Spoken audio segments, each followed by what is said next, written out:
लिया, दिल न लिया। तो बेटा तुमने क्या किया? अभी तक लाइटों ने पढ़ा है। तो हम लोग ऐसा स्टार्ट करेंगे लाइट के टॉपिक और लाइट के चैप्टर हम लोग स्टार्ट करेंगे। तो आप सुन ही लिए, क्रिस के गाना सुना ही दिए हैं और बाकी बाद में सुनाएंगे। तो पहले हम लोग लाइट पढ़ लेते हैं, ठीक है। तो बेसिकली लाइट होता क्या चीज है उसके बारे में हम लोग समझते हैं। तो आप देखिएगा लाइट चैप्टर में जो आपका बोर्ड में पढ़ना है, तो थोड़ा सा उसके इंट्रोडक्शन पहले समझते हैं। आज से हम लोग रेगुलर लाइट का पूरा सेशन जो है कंप्लीट करेंगे, तीनों पार्ट कंप्लीट किया जाएगा, ठीक है। तो आप ध्यान से समझिएगा कि लाइट बेसिकली क्या है। तो सबसे पहले हम लोग ऑप्टिक्स पढ़ते हैं। लाइट में थोड़ा सा इंट्रोडक्शन स्टार्ट करने से पहले थोड़े थोड़े से टर्मोलॉजी को समझना होता है। तो थोड़ा सा टर्म को हम लोग समझते हैं, लाइट क्या है, लाइट के बारे में थोड़ा समझेंगे। तो बेसिकली जो है ऑप्टिक्स के बारे में सबसे पहले पढ़ते हैं। What do you mean by optics?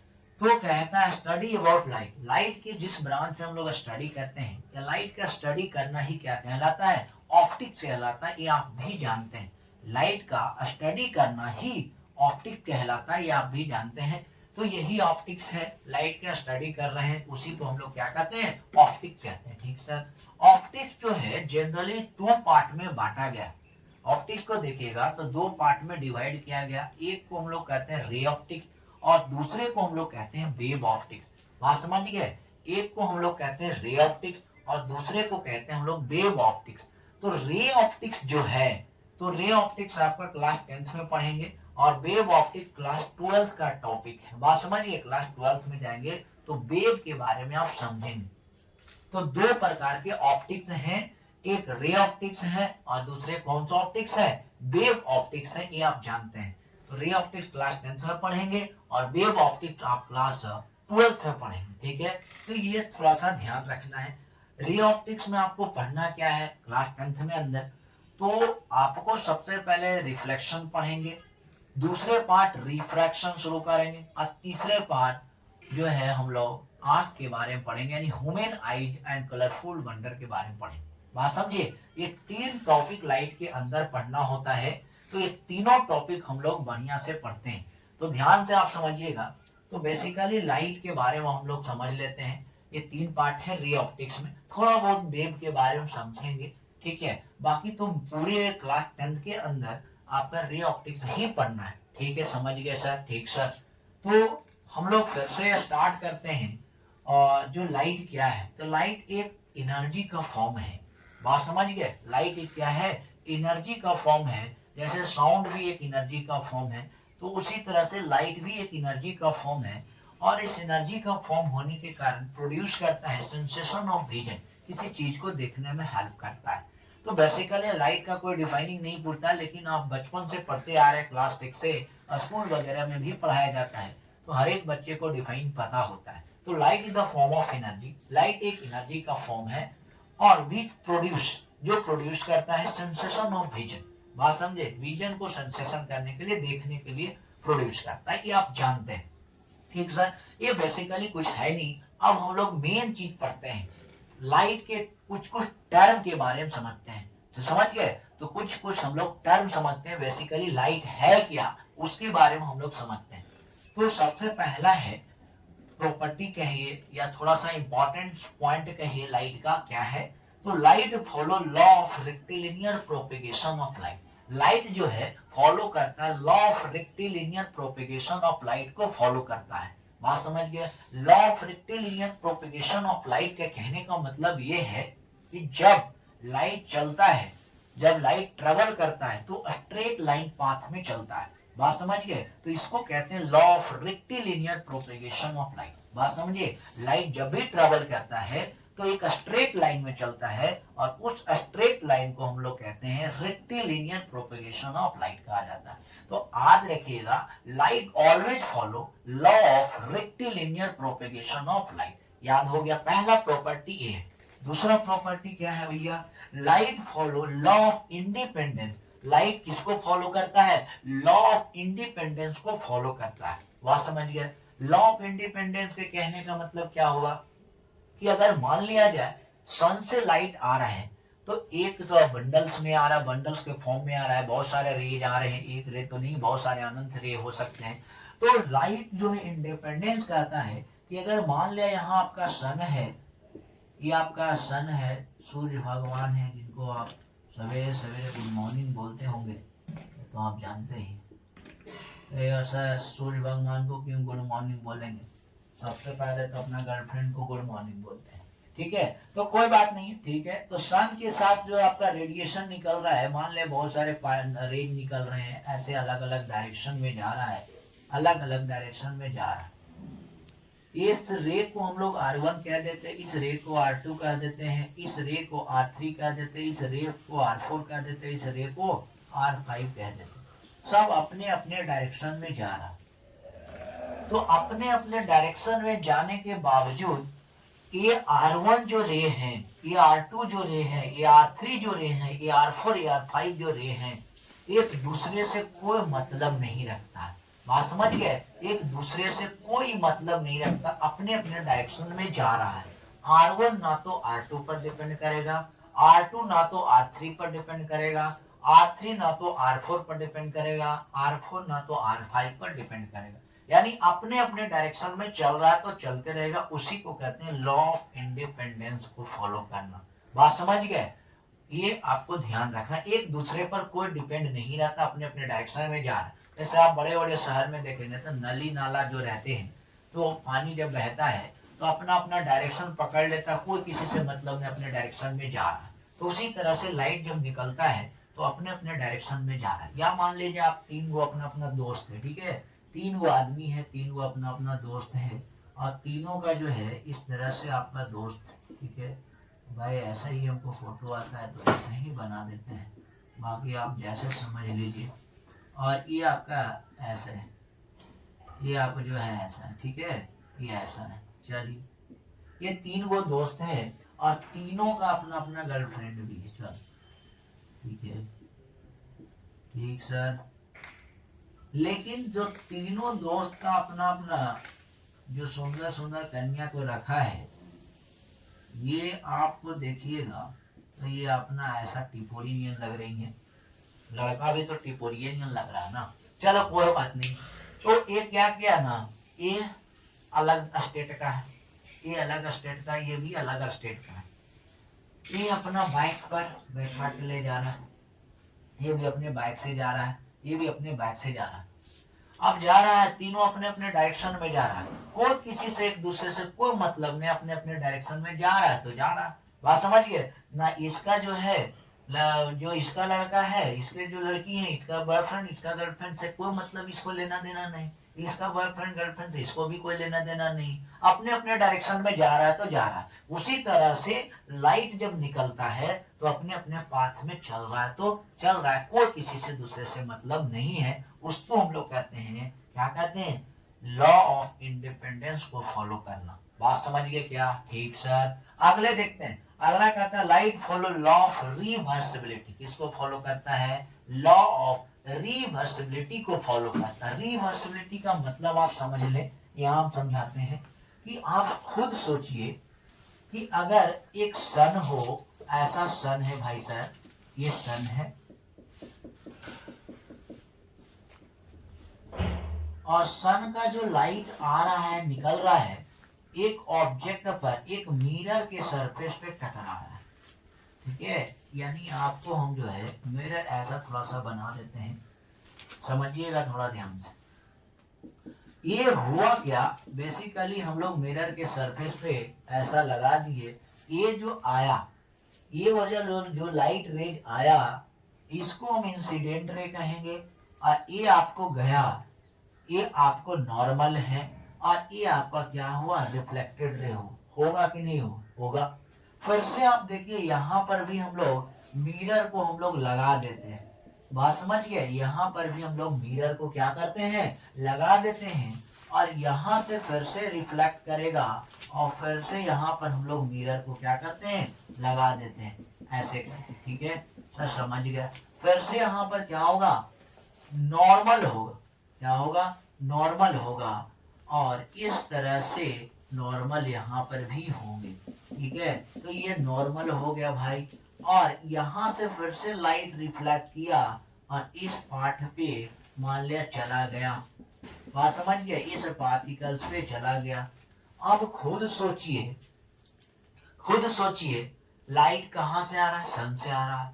यहां से लाइट आया, इस मिरर पर, प्लेन मिरर पर टकराया, टकराने के बाद रिफ्लेक्ट किया, रिफ्लेक्ट करने के बाद इसके लिए तो इसका इंसिडेंट रे आई है, ये तो आपका आई है, इसके लिए ये रिफ्लेक्टेड रे है कि नहीं, आर है। लेकिन इस पार्टिकल, इस मिरर के लिए तो ये फिर से इंसिडेंट रे बन गया, फिर से ही रिफ्लेक्टेड रे इस मिरर के लिए बना, फिर इंसिडेंट रे, फिर रिफ्लेक्टेड रे बना। तो ऐसे करके आप खुद सोचिए, एक मिरर का लाइट रे निकल रहा है, इस मिरर पर टकराने के बाद इस मिरर पर आया, इस मिरर से टकराने के बाद इस मिरर पर आया, इस मिरर टकराने के बाद इस मिरर पर आया, इस मिरर टकराने के बाद इस मिरर पर आया। ऐसे करके लाखों करोड़ों मिरर को आप जोड़ देंगे, ठीक है। बहुत सारे इनफाइनाइट मिरर को हम लोग जोड़ देते हैं।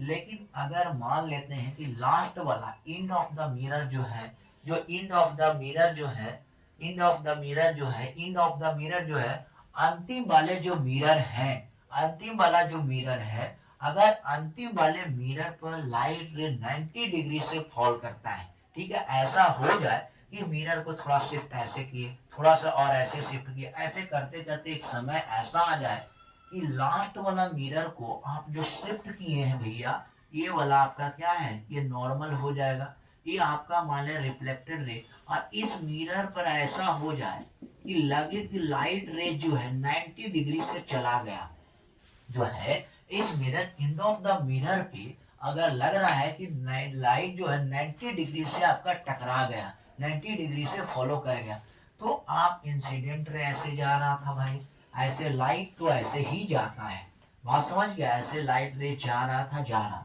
लेकिन एंड ऑफ द मिरर पर टकराने के बाद 90 डिग्री से जैसे फॉल किया, 90 डिग्री से जैसे फॉल किया, जैसे 90 डिग्री से फॉल किया, तो क्या हुआ, टोटल लाइट जो है बाउंस बैक कर जाएगा अपने ओरिजिनल पाथ। बोल समझ में आ गया क्या?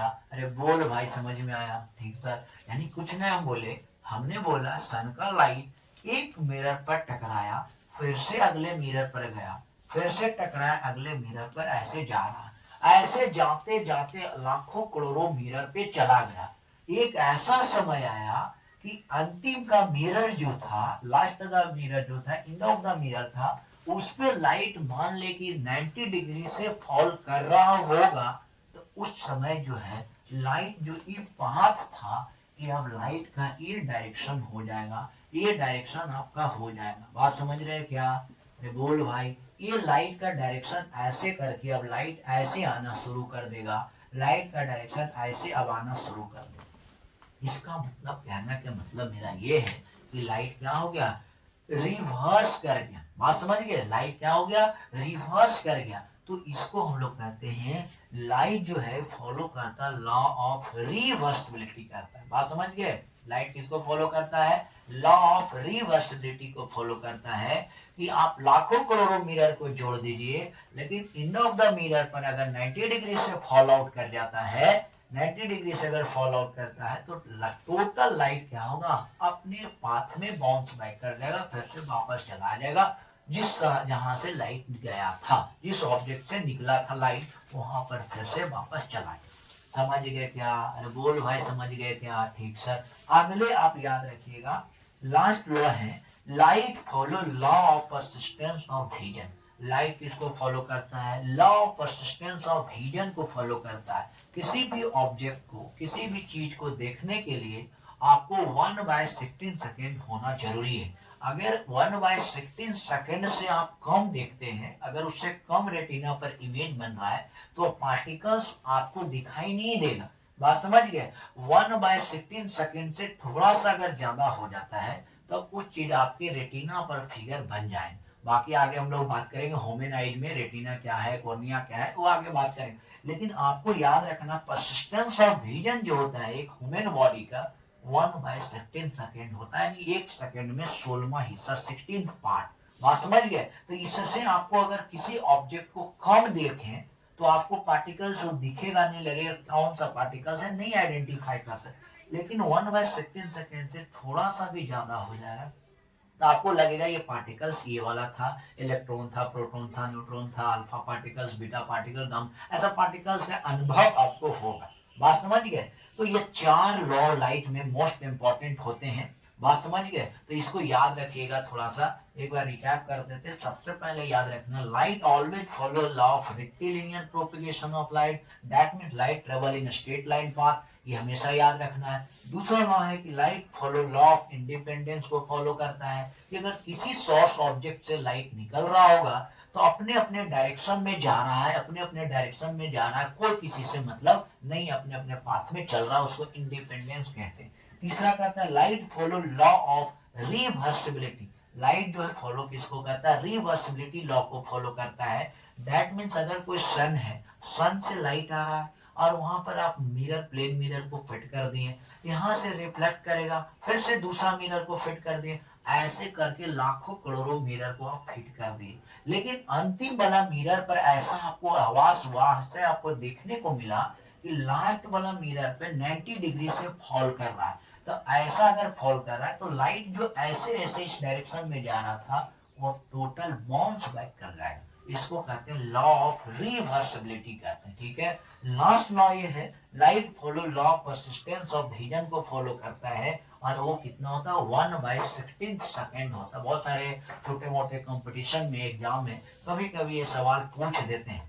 बात समझिए? तो थोड़ा सा याद रखना है, किसी पार्टिकल्स को देखना है, अगर मान ले कोई ऐसे पार्टिकल्स है 1/16 सेकेंड से अगर कम इमेज बन रहा है तो आपको पार्टिकल से दिखाई नहीं देगा। 1/16 सेकेंड से थोड़ा भी ज्यादा होना चाहिए तभी ये पार्टिकल्स दिखाई दे पाएगा। ऐसे आपको पार्टिकल्स नहीं लगेगा कि कौन सा पार्टिकल था, क्या था, मेरे आंखों से तुरंत चला गया।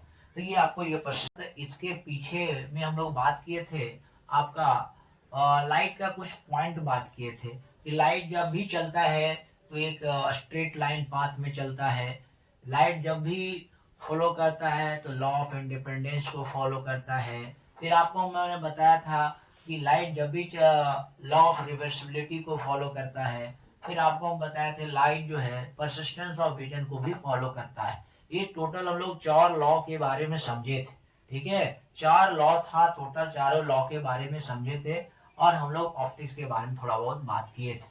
तो अभी हम लोग बात कर रहे हैं उसके आगे का पॉइंट जो है हम लोग बात करेंगे रिफ्लेक्शन ऑफ लाइट। यहाँ से आपका सिलेबस से स्टार्ट हो जाता है 10th के बोर्ड के हिसाब से। वो भी आपका 10th के बोर्ड से ही था, लेकिन थोड़ा सा इंट्रोडक्शन पार्ट था तो हम लोग को दिखाना पड़ता है, बताना पड़ता है।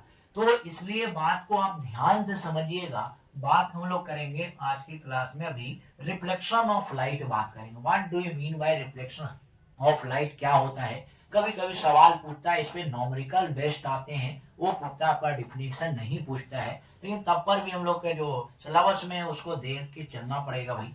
तो थोड़ा सा आप ध्यान रखने रहना है कि रिफ्लेक्शन ऑफ लाइट क्या है। लाइट सन से आया, लाइट सन से आया और किसी ऑब्जेक्ट पर टकराएगा और कौन सा ऑब्जेक्ट होगा? मिरर ही होगा। बात समझ गए? मिरर ही होगा।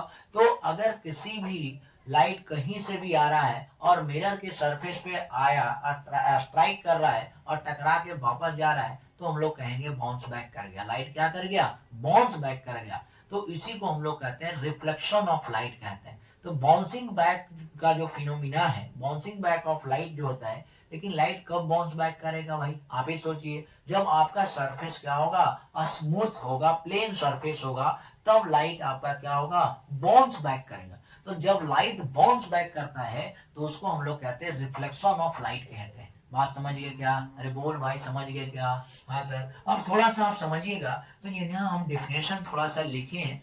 ठीक है, तो रिफ्लेक्शन ऑफ लाइट में लिखिए bouncing back of light, light bounce back कर जाना। बात समझ गए? आप भी कभी कभी आप किसी मतलब किसी को आप गिफ्ट देने जाते हैं, कुछ ऐसा तोहफा गिफ्ट देने जाते हैं इस एज में, तो अगर मान लीजिए आप इधर से जा रहे हैं और आपके उधर से पिताजी आपके लौट के आ रहे हैं और आपको सामने में देखने गिफ्ट दे रहे हैं, तो उस समय आपका क्या फीलिंग होगा? आप भी क्या होगा? बाउंस बैक कर जाएंगे और अपने ओरिजिनल पाथ में, जिस डायरेक्शन में आप आए थे उसी डायरेक्शन में आप लौट जाएंगे। बात समझ गए? तो वही बात यहाँ पे होता है कि लाइट क्या करता है, बाउंस बैक कर जाता है। लाइट क्या करता है, बाउंस बैक कर जाता है। तो bouncing back of light rays from the surface of an object is called reflection of light. याद रहेगा, यानी सीधा सीधी बाउंसिंग बैक ऑफ लाइट।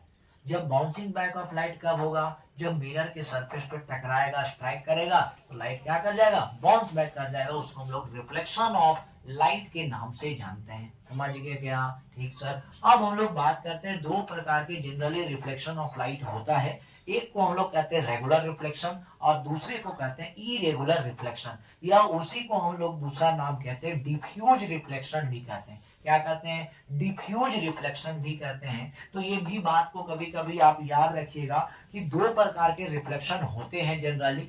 एक को हम लोग कहते हैं रेगुलर रिफ्लेक्शन, दूसरे को क्या कहते हैं, इरेगुलर रिफ्लेक्शन। रेगुलर रिफ्लेक्शन कब होगा भैया, जब आपका सरफेस स्मूथ हो जाए या प्लेन सरफेस है। बात समझिए, जब आपका सरफेस स्मूथ हो जाएगा या प्लेन हो जाएगा, प्लेन सरफेस का हो या स्मूथ सरफेस का, ये दोनों बात बराबर है। तो अगर सरफेस जब स्मूथ है या जब सरफेस आपका प्लेन है, तो वहां पर आपका रिफ्लेक्शन क्या होगा, रेगुलर रिफ्लेक्शन होगा।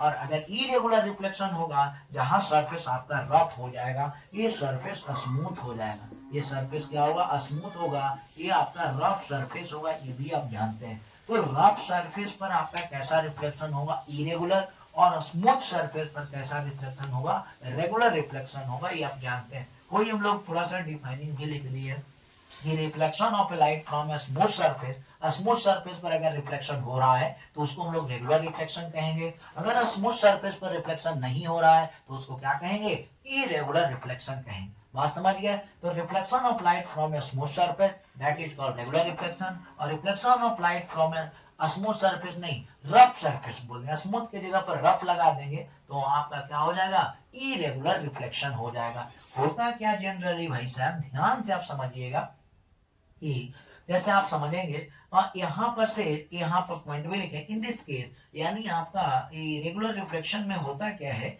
In this case a parallel beam of light is incident on the surface of reflected beam is also parallel to and fixed direction। कह रहा है कि इंसिडेंट रे और रिफ्लेक्टेड रे एक दूसरे के पैरेलल मूव करेंगे और फिक्स डायरेक्शन में मूव करेंगे। बात समझ गए? तो उसको हम लोग रेगुलर रिफ्लेक्शन कहते हैं। इस पॉइंट को याद रखना है। इस केस में आपका पैरेलल होगा, इंसिडेंट रे रिफ्लेक्टेड रे एक दूसरे को पैरेलल है। Incident ray reflected, incident ray ये वाला आपका रिफ्लेक्टेड रे, इंसिडेंट रे ऐसे जा रहा है, इंसिडेंट रे सब इंसिडेंट रे, और ये देखिए ये वाला आपका जो है पैरेलल है, ये वाला सब आपस में क्या हो रहा है, पैरेलली मूव कर रहा है। तो इंसिडेंट रे और रिफ्लेक्टेड रे अगर पैरेलल हो रहा है तो वहां पर कहेंगे रेगुलर रिफ्लेक्शन है। और इंसिडेंट रे और रिफ्लेक्टेड रे पैरेलल मूव नहीं कर रहा है। आप देखिए इंसिडेंट रे है, रिफ्लेक्टेड रे है, इंसिडेंट रे, तो अलग अलग में देख रहे हैं। पहले इंसिडेंट रे यहाँ आया, फिर अगला का इंसिडेंट रे यहाँ, इंसिडेंट रे ये वाला चला गया, रिफ्लेक्टेड रे बड़ा एंगल बन गया, ये भी इंसिडेंट रे आया और बड़ा एंगल बना ले।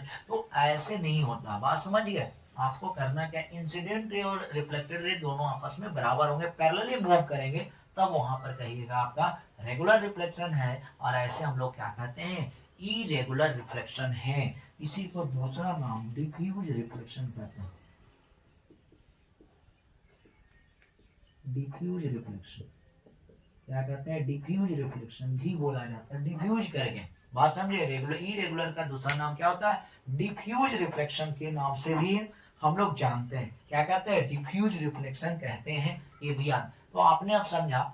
सबसे पहले एक बार हम लोग फिर से बात कर लेते हैं। सबसे पहले हम लोग बात किए रिफ्लेक्शन ऑफ लाइट के ऊपर। Bouncing back of light, light क्या हो गया, बाउंसिंग बैक, बाउंस बैक कर गया।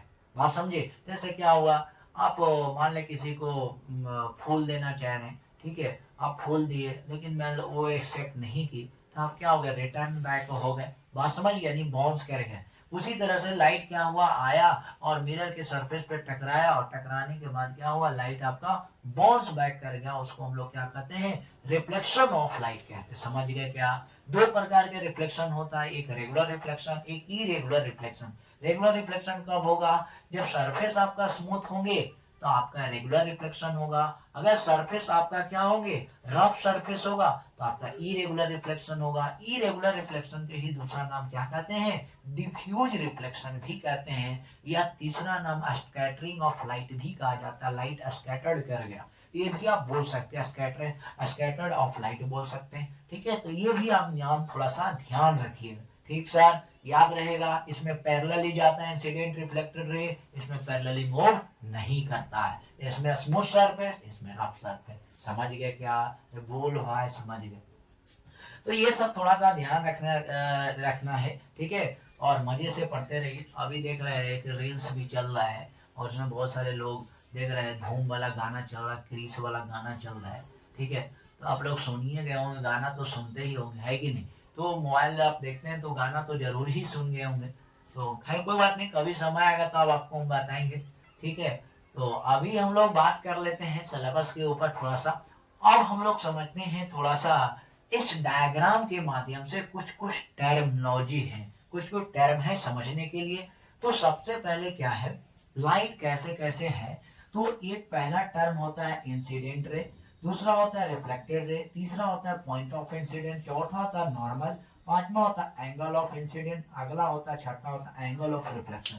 ये 6 टर्मिनोलॉजी हैं जिसके बारे में आपको समझना होता है। बात समझ गए। फिर लॉ ऑफ रिफ्लेक्शन पर आगे में भी बात करेंगे। तो सबसे पहले हम लोग 6 को देख लेते हैं क्या क्या है। अगर लाइट रेज कहीं से भी कोई सोर्स ऑब्जेक्ट से आ रहा है, लाइट कहीं से भी आ रहा है और मिरर के सरफेस पे टकरा रहा है, तो लाइट को कमिंग रे, जो लाइट आ रहा है उसको हम लोग कहते हैं इंसिडेंट रे। लाइट क्या कर रहा, आ रहा है, लाइट कम कर रहा है, लाइट कहीं से आ रहा है। अगर कोई सोर्स ऑब्जेक्ट से लाइट आ रहा है, ऊपर से लाइट आ रहा है, तो अगर लाइट कहीं से भी आ रहा है तो उसको हम लोग क्या कहते हैं, इंसिडेंट रे कहते हैं। जब मिरर के सरफेस पे आया और वो टकराने के बाद रिफ्लेक्ट करेगा, तो यानी आउट गोइंग रे, जो रे आपका चला गया, उसको हम लोग क्या कहते हैं, रिफ्लेक्टेड रे। तो इनकमिंग रे को इंसिडेंट रे कहते हैं, आउट गोइंग रे को हम लोग क्या कहते हैं, रिफ्लेक्टेड रे कहते हैं। तो इंसिडेंट रे भी समझ गए, रिफ्लेक्टेड रे भी समझ गए। और एक अगला होता है परपेंडिकुलर होता है, जहां पर इंसिडेंट रे और रिफ्लेक्टेड रे, ये दोनों के बीच में, ठीक है, ये दोनों के बीच में एक परपेंडिकुलर लाइन ड्रॉ करना होता है। बात समझ गए ना, तो पूरा लाइट रिफ्रैक्ट कर जाएगा, बात समझ गए, फैल जाएगा। तो यहाँ क्या होता है, एक परपेंडिकुलर लाइन होता है जो इंसिडेंट और रिफ्लेक्टेड के बीच में होता है। इंसिडेंट और रिफ्लेक्टेड के बीच में एक परपेंडिकुलर लाइन होता है, और उस परपेंडिकुलर लाइन को हम लोग नॉर्मल के नाम से जानते हैं। क्या कहते हैं, नॉर्मल के नाम से जानते हैं। तो अगर इनकमिंग रे को इंसिडेंट रे कह दिए और आउट गोइंग रे को रिफ्लेक्टेड रे कह दिए, और जो परपेंडिकुलर है मिरर के सरफेस पे उसको हम लोग क्या कह दिए, नॉर्मल कह दिए। समझ गए। तो ये 3 आपको थ्योरी याद रखना चाहिए, 3 डिफाइनिंग याद रखना चाहिए। अब वही का इंसिडेंट लाइट रे विच fall on the reflecting surface. अगर लाइट रेज कहीं से किसी भी सरफेस पे आ रहा है तो उसको हम लोग क्या कहेंगे, इंसिडेंट रे कहेंगे। क्या कहेंगे, इंसिडेंट रे कहेंगे।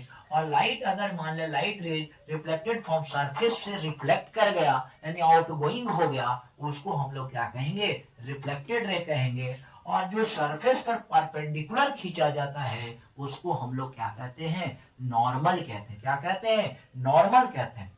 अब थोड़ा सा और डिफाइनिंग बचा है कि इंसिडेंट रे के, incident ray, incident ray, incident ray, normal, reflected ray, incident ray, normal, reflected ray, incident ray, normal, reflected ray, incident ray, normal, reflected, incident ray, normal, reflected.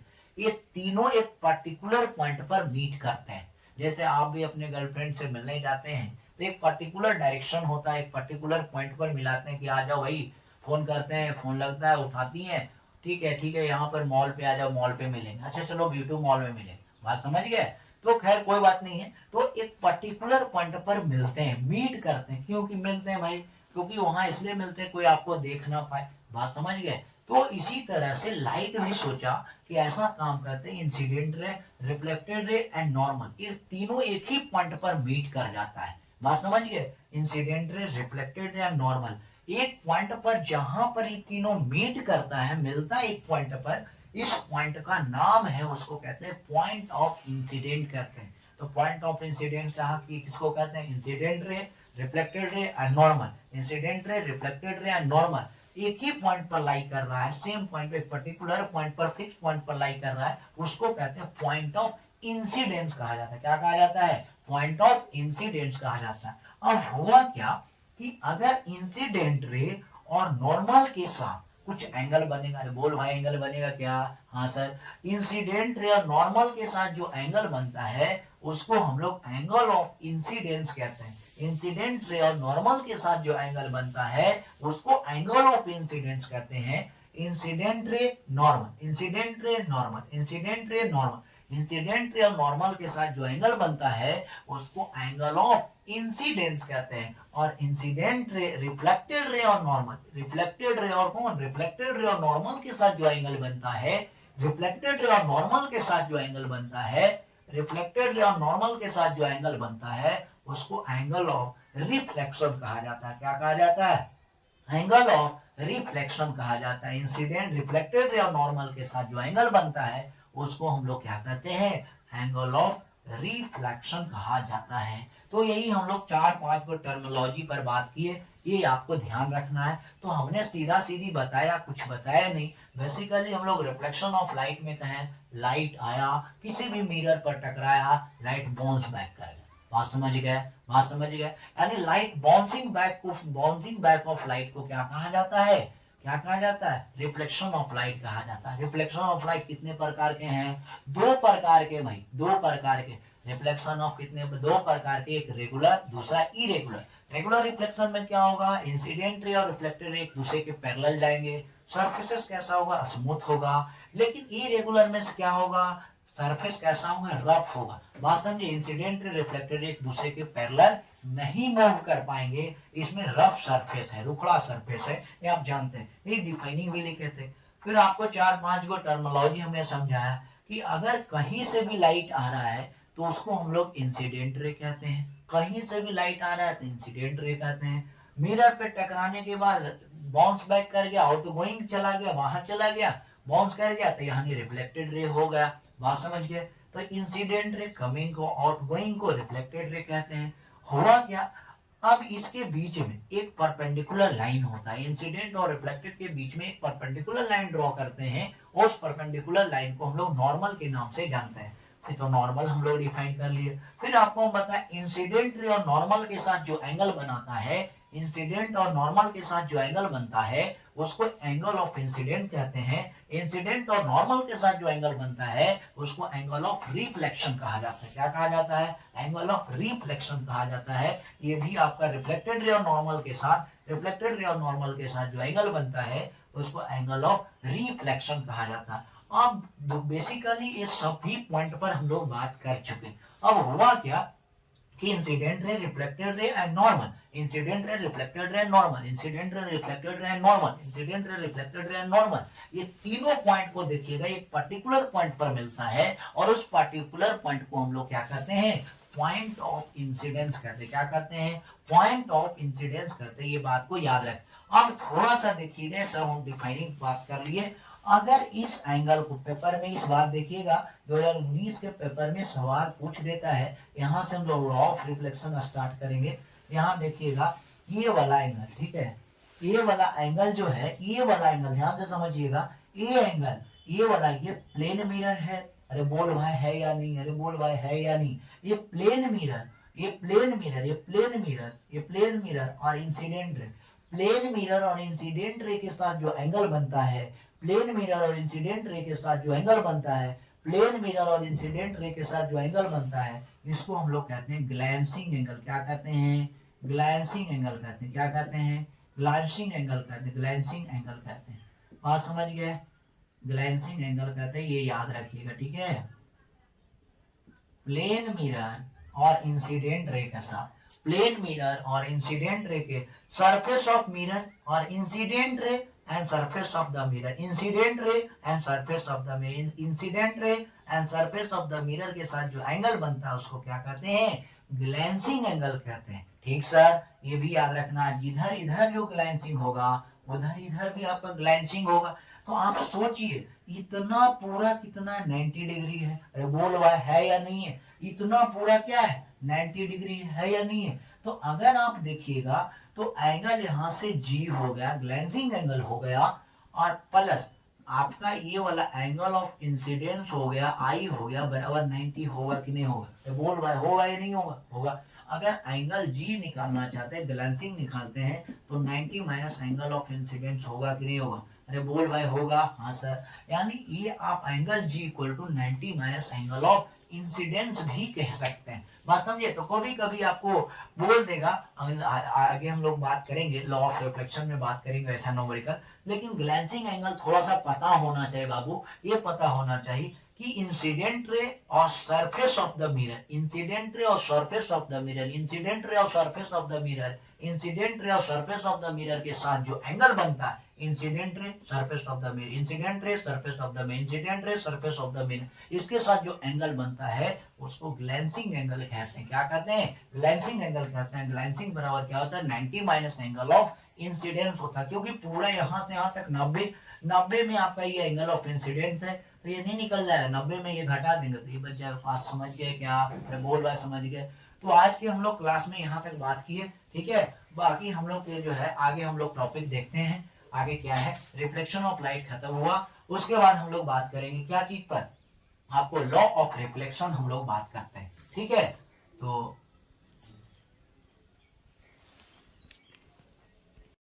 हम लोग बात कर रहे थे लाइट के ऊपर। तो लाइट में आप ध्यान से देखिएगा, अगले के टॉपिक में हम लोग का है रिफ्लेक्शन ऑफ लाइट, ठीक है। Law of reflection of light है, तो थोड़ा सा आप ध्यान से रखेंगे। Law of reflection of light क्या होते हैं उसके बारे में आप समझिए। जनरली देखिएगा दो प्रकार के लॉ हैं, एक को फर्स्ट लॉ कहा जाता है, दूसरे को सेकेंड लॉ कहा जाता है, ठीक है। लेकिन कभी कभी एग्जाम में डिफाइनिंग अगर रिफ्लेक्शन ऑफ लाइट का अगर लॉ ऑफ रिफ्लेक्शन का डिफाइन पूछ दे तो आपको थोड़ा सा ध्यान देना चाहिए। पहला ये है लॉ ऑफ रिफ्लेक्शन में, इसका डिफाइनिंग थोड़ा पढ़ लेते हैं क्या है। When light suffer reflection, when light suffer reflection from a well polish surface it obey following two law, जब लाइट जो है किसी भी मिरर पर टकराता है या कमिंग रे आता है तो ये दो लॉ को सफर करता है, दो लॉ को पहुंचाता है, दो लॉ दिखने को मिलता है। वही बात को कहते हैं हम लोग लॉ ऑफ रिफ्लेक्शन कहा जाता है। कुछ कानूनी है, कुछ नियम है, थोड़ा सा समझिए क्या है। फर्स्ट लॉ क्या कहता है? Incident ray, reflected ray and normal, incident ray, reflected ray and normal, incident ray, reflected ray and normal, ये तीनों जो लाइन है एक पर्टिकुलर पॉइंट पर मीट करता है, और उस पर्टिकुलर पॉइंट पर मीट करता है उसको हम लोग क्या कहते हैं? पॉइंट ऑफ इंसिडेंस कहा जाता है। क्या कहा जाता है? पॉइंट ऑफ इंसिडेंस कहते हैं। इस बात को आप ध्यान रखिएगा। बात समझ गए?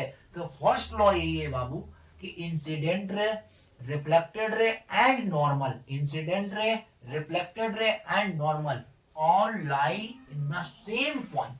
बस समझिए एक ही पॉइंट पर लाई करता है, उसको हम लोग फर्स्ट लॉ कहते हैं। याद रहेगा क्या?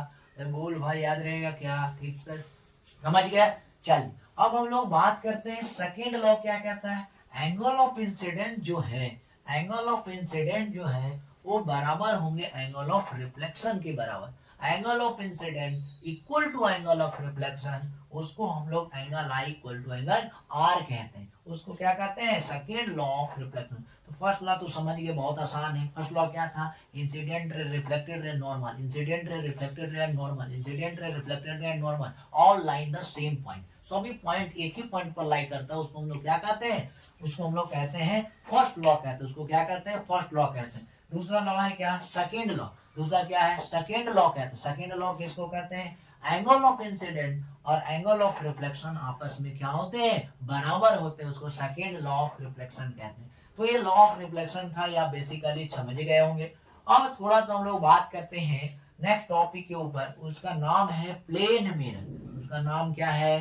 प्लेन मिरर, जिसमें आप सुबह सुबह जो है अपने फेस को देखते हैं।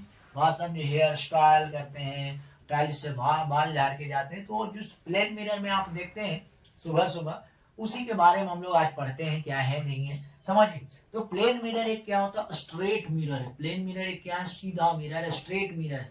एक साइड आपका क्या होता है? पॉलिश सरफेस होता है, एक साइड आपका रिफ्लेक्टिंग सरफेस होता है। बात समझ गए। तो वही हमने लिखा कि प्लेन मिरर एक स्ट्रेट लाइन है, स्ट्रेट मिरर है, सीधा होता है। एक साइड हम लोग उधर क्या करते हैं, पॉलिशिंग कर देते हैं, और एक साइड आपका रिफ्लेक्टिंग सरफेस बनता है, उसको हम लोग प्लेन मिरर कहते हैं। कौन सा मिरर कहते हैं, प्लेन मिरर। प्लेन मिरर किसको कहते हैं, एक प्लेन मिरर एक स्ट्रेट मिरर होता है, सीधा होता है, जिसमें होता क्या है, एक साइड को हम लोग पॉलिश कहते हैं और एक साइड आपका रिफ्लेक्टिंग पार्ट होता है। तो वही हम लिखे हैं, it is a straight in shape, सीधा होता है, स्ट्रेट शेप में होता है, in which one side is polish and other side is reflecting. एक साइड आपको पॉलिश होता है, अदर साइड रिफ्लेक्ट करता है। बात समझिए, जैसे इधर आपका पॉलिशिंग सरफेस है, इधर आपका ये आपका पॉलिश्ड सरफेस है। ये कौन सा सरफेस है, पॉलिश्ड सरफेस है, ये आपका पॉलिश्ड सरफेस है भाई, याद रखें। और ये आपका क्या है, रिफ्लेक्टिंग सरफेस। कौन सा सरफेस है, रिफ्लेक्टिंग सरफेस है। क्या याद हो गया क्या, बोल भाई याद हो गया क्या। तो ये हम लोग बात किए, ये आपका पॉलिश्ड सरफेस हो गया, और दूसरे को हम लोग रिफ्लेक्टिंग सरफेस के नाम से जानते हैं। समझ गए। हुआ क्या, जनरली देखिएगा तो इसको हम लोग प्लेन मिरर करते हैं। कुछ कैरेक्टरिस्टिक्स हैं, कुछ प्रॉपर्टीज हैं, कुछ उसके प्रॉपर्टीज के बारे में समझ लेते हैं क्या क्या होता है। आप जनरली देखिएगा तो प्लेन मिरर हमेशा वर्चुअल और इरेक्ट इमेज बनाता है। प्लेन मिरर हमेशा कैसा बनाता है, वर्चुअल और इरेक्ट इमेज बनाता है, ये आप जानते हैं। प्लेन मिरर कैसा बनाता है, वर्चुअल और इरेक्ट इमेज बनाता है, ठीक है, क्योंकि ये मिरर के पीछे बनता है। मिरर के जो भी पीछे बनता है उसको हम लोग कहते हैं वर्चुअल और इरेक्ट कहते हैं। क्या बोलते हैं भाई, वर्चुअल और इरेक्ट बोला जाता है, या पहले से भी जानते हैं। वर्चुअल इरेक्ट में होता क्या जनरली, कि दो जो आपका लाइन होता है, यानी दो रे जो है एक्चुअल में मीट नहीं कर पाते हैं। जहां पर ये दो आपका कमिंग रे जो भी है, ठीक है, जब दो लाइन आप देख रहे हैं, ये वाला इंसिडेंट रे, ये वाला आपका इंसिडेंट रे है, इसी के पाथ पर इसी रिफ्लेक्ट करे। क्यों क्यों रिफ्लेक्ट किया, पता है, समझिए।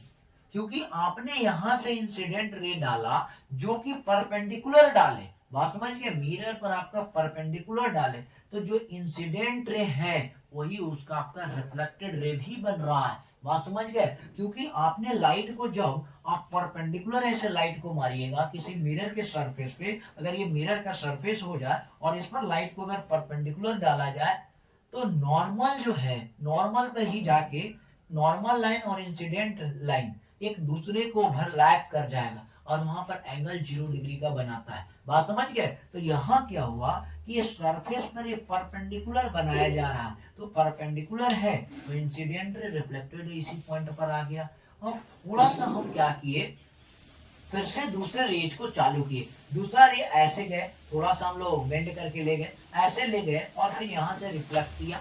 अब हुआ क्या एक्चुअल में, इंसिडेंट रे और रिफ्लेक्टेड रे में हुआ क्या, ये तो इंसिडेंट रे और ये रिफ्लेक्टेड रे इसी पार्ट का, ये इंसिडेंट रे, ये वाला रिफ्लेक्टेड रे। तो ये एक्चुअल में आपका क्या कर रहा है, एक्चुअल में मीट नहीं कर रहा है। बात समझे, एक्चुअल में मीट नहीं कर रहा है, जबरदस्ती उसको मिला रहे हैं। बात समझ गए, जबरदस्ती जब मिलाया जाता है तो उसको हम लोग कहते हैं वर्चुअल इमेज कहते हैं। बात समझे। तो प्लेन मिरर हमेशा वर्चुअल इमेज बनाता है, इस बात को ध्यान रखिएगा।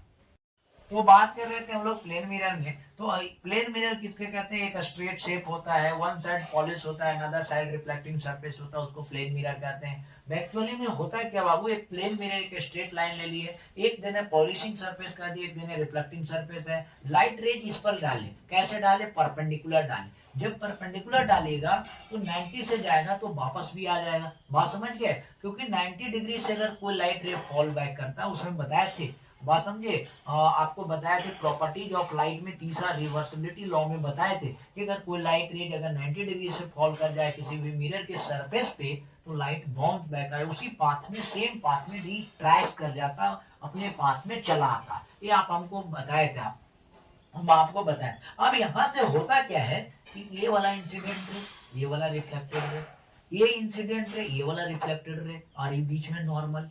तो आप देखिए ये दोनों में आपस में मिल नहीं रहा है। क्या ये दोनों रे आपस में मीट कर पाएंगे, अरे बोल भाई, मीट कर पाएंगे, नहीं मीट कर पाएंगे। और जब नहीं मीट कर पाते हैं, एक्चुअल में नहीं मीट कर पाते हैं, तो उसको हम लोग कहते हैं वर्चुअल इमेज बन रहा है। कैसा इमेज बन रहा है? वर्चुअल इमेज बन रहा है। तो प्लेन मिरर जो है बाबू हमेशा वर्चुअल इमेज बनाता है। प्लेन मिरर कैसा बनाता है? वर्चुअल इमेज बनाता है। इस बात को आप याद रखिएगा कि प्लेन मिरर जो है ऑलवेज टाइम वर्चुअल इमेज बनाता है। अब आप ही सोचिए वर्चुअल के मतलब जैसे आप रात में वर्चुअली देखते हैं ना भाई, रात में जो है आप सपना में याद करते होंगे, बात समझिए, या कोई याद करती होंगी, बात समझ गए। तो जो सपना में आप देख रहे हैं कि ओ माय गॉड ये होता तो ये कर देते, ये होता तो ये करते, तो सपना में मिलना, बात समझ, हकीकत में नहीं मिल रहा है लेकिन सपना में उससे मिल रहा है। तो जो सपना में मिलती है, ये मिलता है, उसको कहते हैं वर्चुअल इमेज। क्या कहते हैं? Virtual image. और जो वास्तविक में मिल जाता है उसको हम लोग क्या कहते हैं? Real image. अब आप देख लीजिए भाई, सपना में आपको मिलना है या रियल में मिलना है, वो आपकी चॉइस पर डिपेंड करता है। ठीक है, थोड़ा सा ध्यान रखिएगा। ठीक है, लपड़ पड़ेगा लपड़। ठीक है, तो कोई बात नहीं, ठीक है, ये ध्यान रखेंगे। तो प्ले जहां पर वर्चुअल में एक्चुअल में कट नहीं करता है तो वहां पर वर्चुअल इमेज बनना, एक्चुअली में अगर कट कर जाता तो वहां रियल इमेज बनता। आगे हम लोग रे डायग्राम में आपको बताएंगे। तो प्लेन मिरर ऐसा हो गया। कुछ कैरेक्टरिस्टिक्स है, कुछ प्रॉपर्टीज है प्लेन मिरर के ऊपर, देख लेते हैं। ये हमेशा वर्चुअल इरेक्ट इमेज बनाता है, याद रहेगा। ठीक सर, प्लेन मिरर कैसा इमेज बनाता है? वर्चुअल और इरेक्ट बनाता है, वर्चुअल और इरेक्ट बनाता है। ठीक सर, हो गया। सेम साइज ऑफ ऑब्जेक्ट बनाता है, जितना ऑब्जेक्ट का साइज होगा उतना ही आपका इमेज का, और इमेज भी उतना ही साइज का बनेगा। जितना ऑब्जेक्ट का साइज, अगर ऑब्जेक्ट का साइज 5 सेंटीमीटर है तो इमेज भी कितना बनेगा? 5 सेंटीमीटर ही बनेगा। बात समझ गए। तो पहला प्रॉपर्टी वर्चुअल इरेक्ट, दूसरा property same size of the object, यानी जितना ऑब्जेक्ट का साइज रहेगा उतना ही इमेज का भी साइज होने वाला है। समझ गए क्या? अरे बोल भाई, समझ गए क्या? ठीक है। तीसरा क्या याद रखना है? Formed at the same distance behind the mirror at the object is in the front of it. अगर आपने क्या कहना है, तीसरा प्रॉपर्टी, मिरर से अगर 10 मीटर के दूर पर ऑब्जेक्ट को रखते हैं, मिरर को अगर 10 मीटर के ऑब्जेक्ट पर दूर पर रखते हैं भैया, तो इमेज भी आपका मिरर से 10 मीटर के दूर पर ही बनेगा। बात समझ गए। तो जितना दूर से ऑब्जेक्ट को रखेंगे उतना दूर पर इमेज भी आपको बनेगा। अगर ऑब्जेक्ट मिरर से 5 सेंटीमीटर के दूर पर ऑब्जेक्ट को रखते हैं तो इमेज भी आपका 5 सेंटीमीटर के दूर पे ही बनेगा। यानी object distance is always equal to the image distance, ये आपस में बराबर हो। समझ गए क्या? अरे बोल भाई, समझ गए क्या? ठीक सर, याद रखिएगा, इस पेपर में बहुत इंपॉर्टेंट बात होता है, बहुत बार बार पूछ चुका है। The focal length of plane mirror, जो प्लेन मिरर का जो फोकल लेंथ होता है वो इन्फिनिटी होता है। प्लेन मिरर का फोकल लेंथ कितना होता है? बोल भाई, इन्फिनिटी होता है। प्लेन मिरर का फोकल लेंथ कितना होता है? इन्फिनिटी होता है। प्लेन मिरर का फोकल लेंथ कितना होता है? इन्फिनिटी होता है, याद रखिएगा। ठीक है, अब आता है एक टॉपिक है, उसको नाम है लैटरल इन्वर्जन। ये बहुत जगह काम करते हैं, आप चलते हुए भी दिन दुनिया में आप देख सकते हैं। लैटरल इन्वर्जन का होता क्या है? एक फिनोमिना है। ठीक है, जब आप फिनोमिना है तो आप इसके बारे में समझ लें। The phenomena due to which right side of the object appear to left side of the image and vice वर्सा।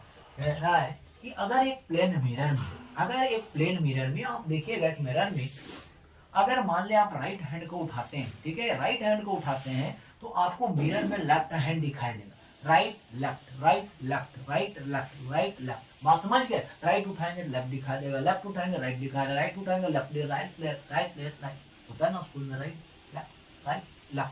बात समझ गए। तो अगर लैटरल इन्वर्जन का मतलब ये है कि राइट हैंड उठाए तो लेफ्ट दिखाई देगा, लेफ्ट हैंड उठाएंगे तो राइट हैंड दिखाई देगा, ये भी आप जानते हैं। समझ गए क्या?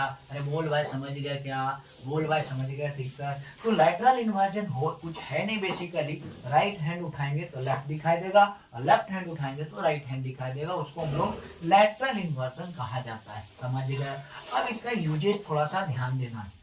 ऐसे हमने बी को लिखा, ठीक है, बी को ऐसे लिखा, एक प्लेन मिरर ले लिए तो देखे तो बी उल्टा दिखाई दे रहा है। ठीक है, उसी तरह एम्बुलेंस में आप देखिएगा, एम्बुलेंस में आपका एम्बुलेंस जो है, एम्बुलेंस में उल्टा लिखा हुआ रहता है। बात समझिए, एम्बुलेंस में क्या रहता है भाई? उल्टा लिखा हुआ रहता है। क्यों उल्टा लिखा हुआ रहता है? क्यों? रीजन क्या? क्योंकि जो आपका मिरर जो लगा हुआ रहता है व्हीकल वगैरह में, जो मिरर रहता है वो आपका कॉन्वेक्स मिरर रहता है, ये आप जानते हैं। कॉन्केव नहीं रहता, कॉन्वेक्स रहता है, वो आगे हम बात करते हैं। तो कॉन्वेक्स मिरर जो होता है रेयर व्यू के लिए होता है, वाइडर व्यू के लिए, कि छोटा छोटा भी उसमें ऑब्जेक्ट, सारा ऑब्जेक्ट आपको दिखाई उसमें दे दे पीछे का। तो अगर पीछे से कोई व्हीकल आ रहा है, आप आगे जा रहे हैं और पीछे आपके एम्बुलेंस है, तो आपके शीशों पर, आपके शीशा जो है आगे जो मिरर लगा हुआ है, कॉन्वेक्स मिरर जो लगा हुआ है, तो उस मिरर में क्या होगा, इमेज उसका दिखाएगा। तो अगर इसमें उल्टा है, इसमें अगर उल्टा एम्बुलेंस उल्टा लिखा हुआ है, तो कॉन्वेक्स मिरर क्या करेगा, सीधा बना देगा। कॉन्वेक्स मिरर क्या दे देगा, सीधा इमेज दे देगा, और आप आसानी से पढ़ लेंगे कि हाँ अरे वह एम्बुलेंस आ रहा है, चलो साइड दे देते हैं, तो साइड दे दीजिएगा और एम्बुलेंस आपका पास आउट हो जाएगा। तो ये एम्बुलेंस का यूजेज है, और बहुत सारे चीज लिखा हुआ है, तो ये चीज आपको ध्यान रखना है। तो प्लेन मिरर में यही है लेटरल इन्वर्जन का, कि एम्बुलेंस में जो है उल्टा इसलिए लिखा हुआ रहता है कि सामने वाला जो व्हीकल है उसको सीधा दिखाई दे। बात समझिए, उसके मिरर पर जब पड़ेगा, रिफ्लेक्ट करेगा, तो उसको सीधा दिखाएगा, अच्छा एम्बुलेंस है। बात समझिए, तो आसानी से पढ़ लेगा और आसानी से आपको साइड भी दे देगा और चला जाएगा। बात समझ गए क्या, अरे बोल भाई समझ गए। ठीक सर, अब आगे हम लोग बढ़ते हैं। थोड़ा सा कॉन्सेप्ट ये है, नंबर ऑफ इमेज। अगर आपको नंबर ऑफ इमेज कितना बनता है, दो मिरर को 90 डिग्री पर रख रहे हैं इंक्लाइंड करके, या दो मिरर को अगर मान लिया जाए हम 72 डिग्री पर रख रहे हैं, दो मिरर को 45 डिग्री पर रखा जा रहा है इंक्लाइंड। बात समझ गए। तो मिरर को अगर प्लेन मिरर को कुछ एंगल पर फिट कर दिया जाए, दो प्लेन मिरर को, तीन प्लेन मिरर पे, चार को, जैसे नंबर ऑफ इमेज कितना उसका बनेगा। तो नंबर ऑफ इमेजेस निकालने के लिए एक फॉर्मूला दिया गया है। नंबर ऑफ इमेजेस निकालने के लिए फॉर्मूला दिया गया है, वो होता क्या है, 360 अपॉन थीटा होता है, इफ एन इज इवन। अगर मान लिया जाए, आपको समझिए कि दो मिरर के बीच का एंगल यदि आपको पता है, थीटा क्या है, दो प्लेन मिरर के बीच का एंगल, दो प्लेन मिरर के बीच का एंगल है। बात समझ, दो मिरर है, उसके बीच का एंगल को ही थीटा कह रहे हैं, उसको एंगल को बीच को क्या कर रहे हैं, थीटा कर रहे हैं। तो अगर दो प्लेन मिरर के एंगल के बीच का एंगल अगर थीटा है, तो अगर मान ले, समझ ले कि दोनों प्लेन मिरर का बीच का एंगल 90 डिग्री बन रहा है, कितना बन रहा है, 90 डिग्री बन रहा है, 90 डिग्री। तो 90 डिग्री अगर बन रहा होगा, तो आप सोचिए थीटा की जगह पर कितना होगा, 90। तो 360/90 रखेंगे तो कितना, 4 आएगा। 90 से काटेंगे, जीरो से जीरो। अरे भाई ये कहना चाह रहे हैं, जैसे देख 360, दो मिरर के बीच में 90 डिग्री, जीरो से जीरो खत्म, 4 आया, आया कि नहीं। तो आपका इवन आया, आपका क्या है, एन क्या है, इवन है। एन क्या आया, बोल भाई, इवन की ऑड, इवन। तो अगर एन इवन आया, तो नंबर ऑफ इमेज कितना हो जाएगा, 4 हो जाएगा। नंबर ऑफ इमेज कितना हो जाएगा, 4। अगर अगर मान ले जाए आप यहाँ पर रखते कोई और एंगल और आपका ऑड आ जाता, तो वहां पर नंबर ऑफ इमेज एक घट जाता, एक कम हो जाता। बात समझ गए। अगर मान ले काट के आता आपका 5, ऑड आता, तो ऑड आता, तो यहाँ से क्या करते, यहाँ पर आपका 360 - 1 कर देते, 7 आता, 360 - 1 करते। तो अगर इवन आ रहा है, तो नंबर ऑफ इमेज उसी के बराबर हो जाएगा। अगर ऑड आ रहा है एन का वैल्यू, तो आपका एक घटा देना, ये क्या करना है, घटा देना है। ये नंबर ऑफ इमेज आपको बता देगा प्लेन मिरर। तो ये प्लेन मिरर का टॉपिक खत्म हुआ। हम लोग आज स्टार्ट करेंगे अब स्फेरिकल मिरर, तो इसको थोड़ा सा ध्यान रखिए। तो बात कर रहे थे हम लोग स्फेरिकल मिरर पे बात कर रहे थे, ठीक है। आवाज जा रहा होगा, तो थोड़ा सा ध्यान आप रखिएगा। स्फेरिकल मिरर पर हम लोग बात आज करेंगे। स्फेरिकल मिरर क्या है, तो आप ध्यान दीजिएगा। स्फेरिकल मिरर एक मिरर है, reflecting surface is a part of hollow sphere, जिसका रिफ्लेक्टिंग पार्ट जो एक हॉलो स्फीयर है। कहने का मतलब है, आप समझिए भाई, कि आपने एक स्फेरिकल मिरर को लिया, बात समझ गए, और स्फेरिकल मिरर का खुद का अपना सेंटर होता है। स्फेरिकल मिरर को आपने एक लिया, एक हॉलो स्फेरिकल मिरर की आपने लिया, हॉलो स्फेयर को एक लिए, और हॉलो स्फेयर का अपना खुद का सेंटर होगा। अरे होगा या नहीं होगा, हाँ सेंटर होगा। तो इस सेंटर को हम लोग क्या करते हैं, इस हॉलो स्फेयर को इस टाइप से काट देते हैं। एक हॉलो स्फेयर को हम लोग इस टाइप से काटते हैं। तो एक काटेंगे भैया, या ऐसे भी काट सकते हैं, तो एक कर्व निकलेगा। क्या निकलेगा, एक कर्व निकलेगा। तो जो कर्व निकल रहा है, ये आपका ऐसा मान लिया जाए एक कर्व आया। बात समझ गया क्या, अरे बोल भाई समझ गया।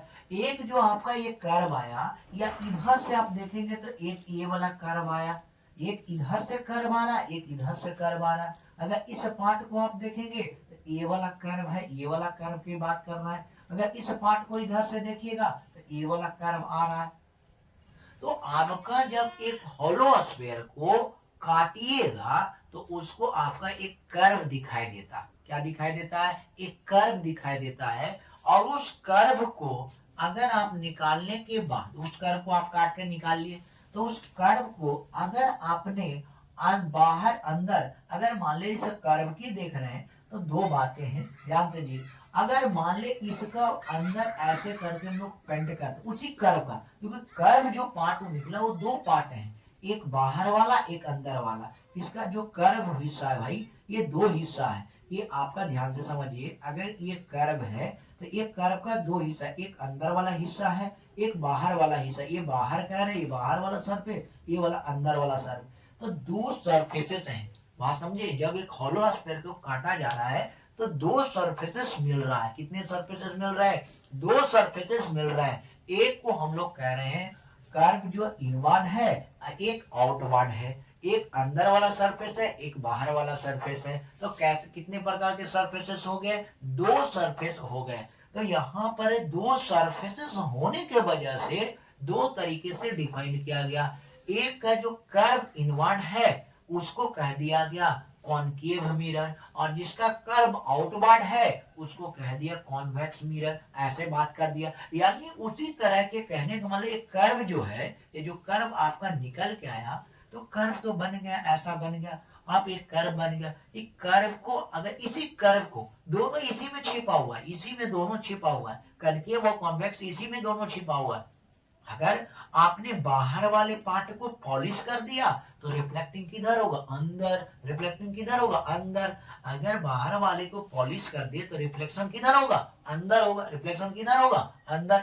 तो अगर बाहर वाले को आपने पॉलिश कर दिया, पेंट कर दिए, तो रिफ्लेक्शन किधर होगा? इनवर्ड। तो रिफ्लेक्शन अगर इनवर्ड हो रहा है बाबू, तो उसको कहेंगे हम लोग कॉनकेव मिरर। क्या कह देंगे? कॉनकेव। जिसका रिफ्लेक्शन इनवर्ड हो, जिसका रिफ्लेक्शन इनवर्ड हो, जिसका रिफ्लेक्शन इनवर्ड हो, उसको कॉनकेव मिरर कहते हैं। और जिसका रिफ्लेक्शन अगर आपने बाहरी वाले के पार्ट को, अगर ये वाला पार्ट को आप देखिएगा तो ये वाला जो है, ये वाला पार्ट को आपने अगर पॉलिशिंग कर दिया, ये वाला पार्ट को कर दिया पॉलिश, तो लाइट तो अंदर जाएगा नहीं।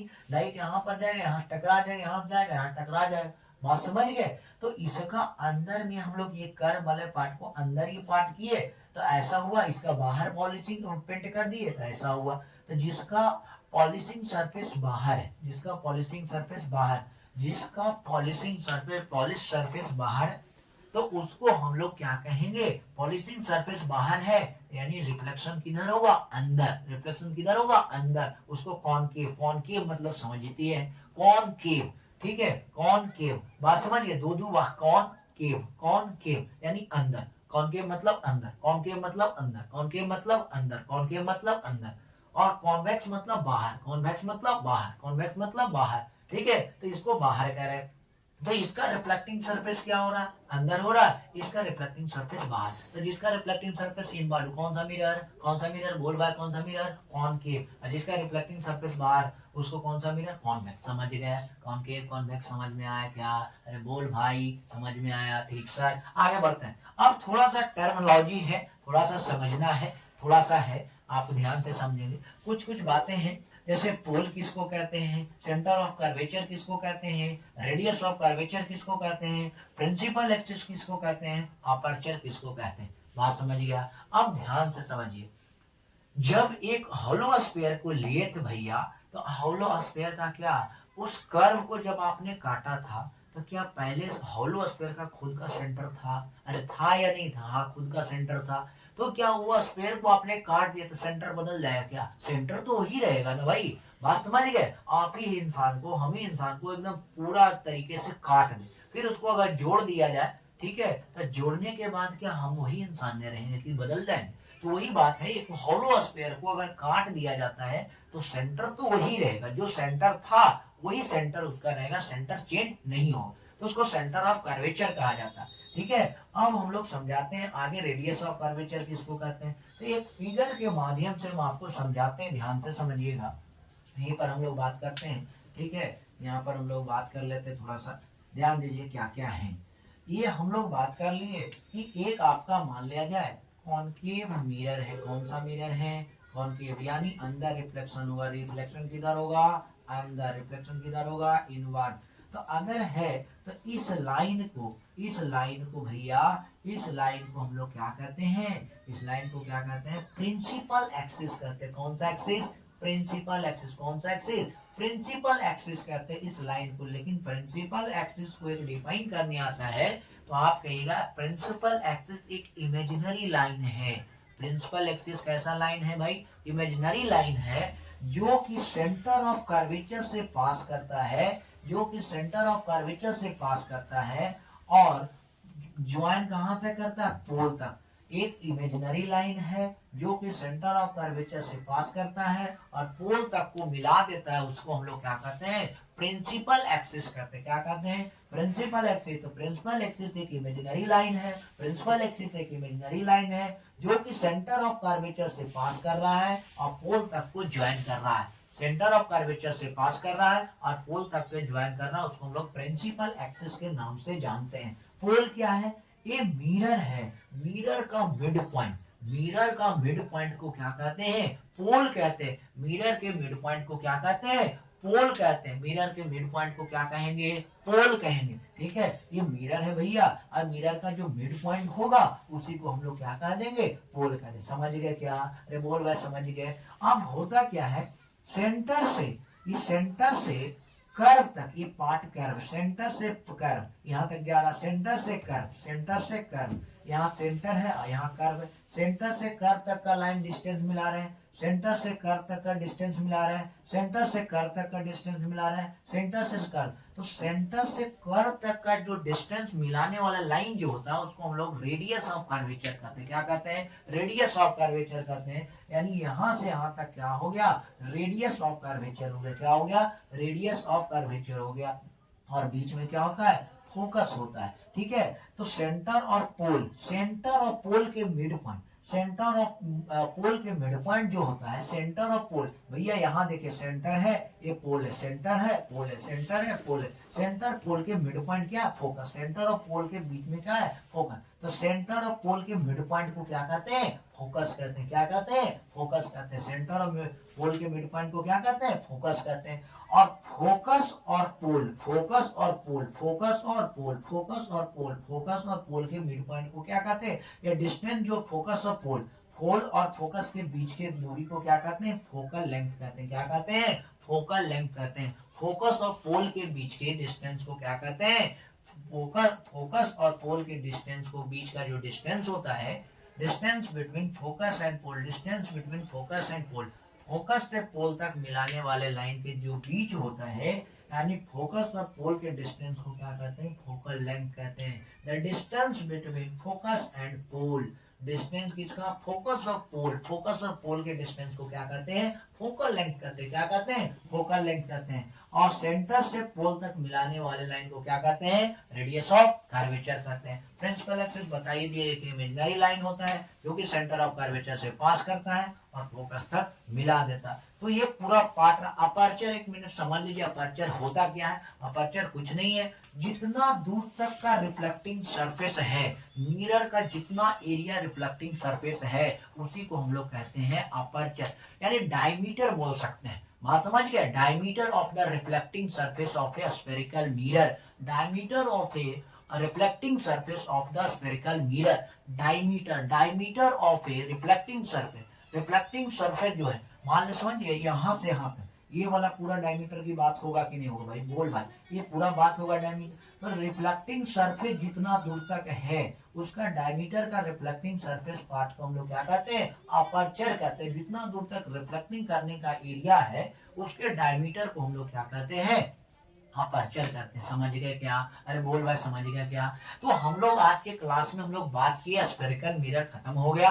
अब हम लोग आगे बात करेंगे, आपका जो स्फेरिकल मिरर खत्म हो गया, आगे हम लोग बात करेंगे मिरर फॉर्मूला पर बात करेंगे और हम लोग स्फेरिकल मिरर में इमेज सीखेंगे, image formation by concave mirror और convex mirror. Image formation by concave और कॉन्वेक्स मिरर पढ़ेंगे, उसके बाद हम लोग मिरर फॉर्मूला पढ़ेंगे, साइन कन्वेंशन आपका रिफ्लेक्शन खत्म हो जाएगा। तो बात कर रहे हैं हम लोग कॉनकेव और कॉन्वेक्स मिरर पे हम लोग बात करेंगे।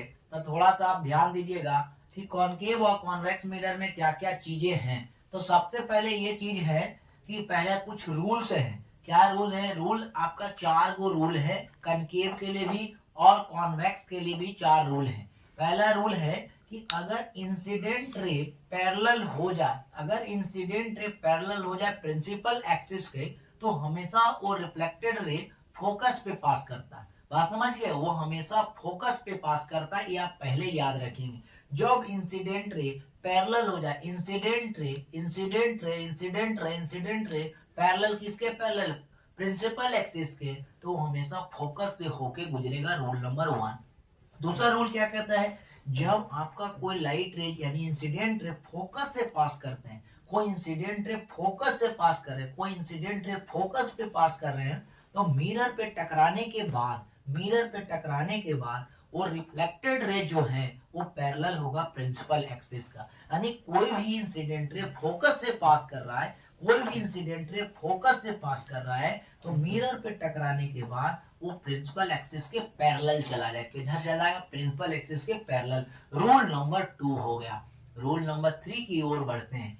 रूल नंबर 3 क्या कह रहा है? यदि आप सेंटर ऑफ कर्वेचर से पास करते हैं तो वो उसी पाथ पे बैक ट्रेस कर जाएगा। जिस जैसे आपने पास के इंसिडेंट रे आया, उसी पर रिफ्लेक्टेड रे बैक चला जाएगा, उसी पाथ पर चला जाएगा। बात समझ गया? सेम पाथ से आएगा, सेम पाथ से चला जाएगा। कब? जब सेंटर ऑफ कर्वेचर पे इंसिडेंट रे पास करवाएंगे तब।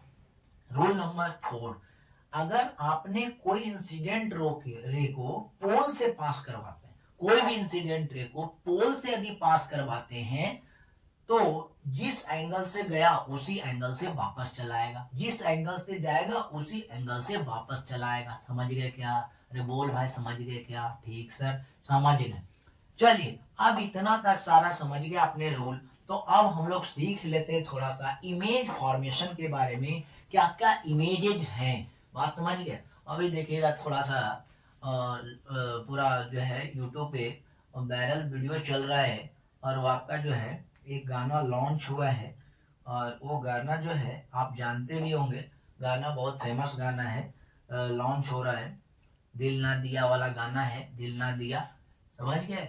तो ये आपका गाना बहुत ज़्यादा ट्रेडिंग चल रहा है, तो इस ट्रेडिंग पर आप थोड़ा सा ध्यान मत दे, ठीक है? आपको इस चीज़ पर थोड़ा सा ध्यान देना है, क्योंकि कॉनकेव और कॉन्वेक्स आपको जिंदगी बना सकता है, यानी बोर्ड में नंबर दिला सकता है।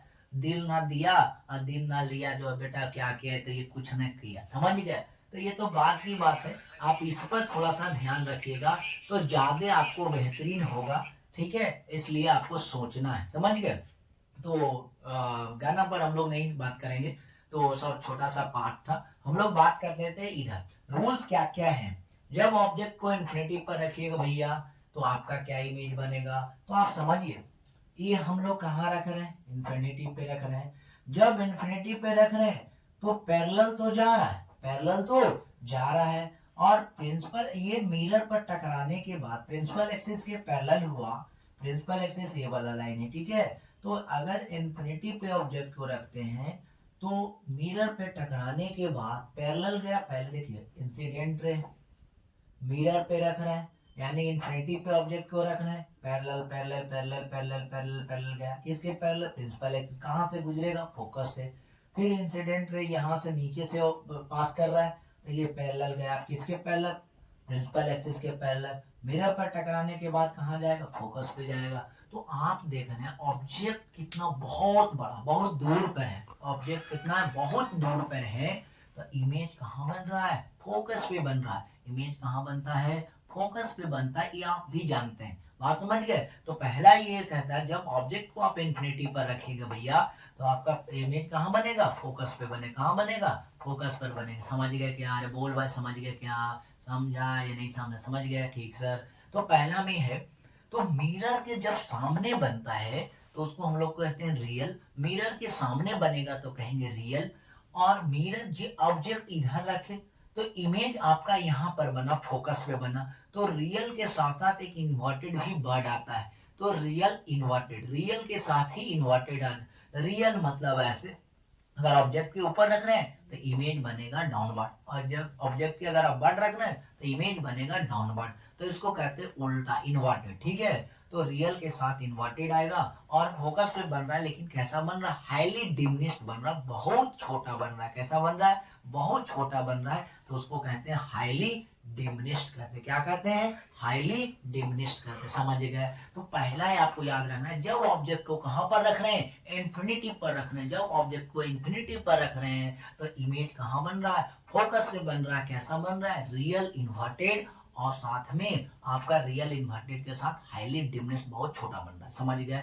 रूल नंबर 2 यानी दूसरा केस में बात करते हैं, जब ऑब्जेक्ट को हम लोग बायोंड सी के पीछे रखते हैं, जब ऑब्जेक्ट को हम लोग बायोंड सी के पीछे रखते हैं तब कहाँ इमेज बनता, उसकी बात करते हैं। बात समझ गए। तब कहाँ बनता है, रियल इन्वर्टेड एंड डिमिनिश्ड बनता है। अब देखिए कैसे, अगर ऑब्जेक्ट यहाँ पर रख रहे हैं, ऑब्जेक्ट यहाँ पर रख दिए कि नहीं रख दिए, तो ऑब्जेक्ट को जब यहाँ पर रखे हैं सी के पीछे, तो पैरेलल जा रहा है, प्रिंसिपल एक्सिस के पैरेलल जा रहा है। कहाँ से पास करेगा, फोकस से। पहला रे गिरा दिए।